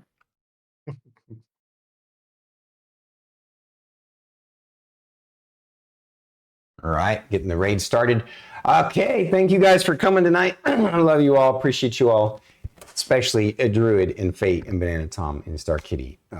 I intend you all had fun tonight, and we will we'll see you all next time, raiding out, enjoying the Bite Size Mike's content. See y'all later. Good night.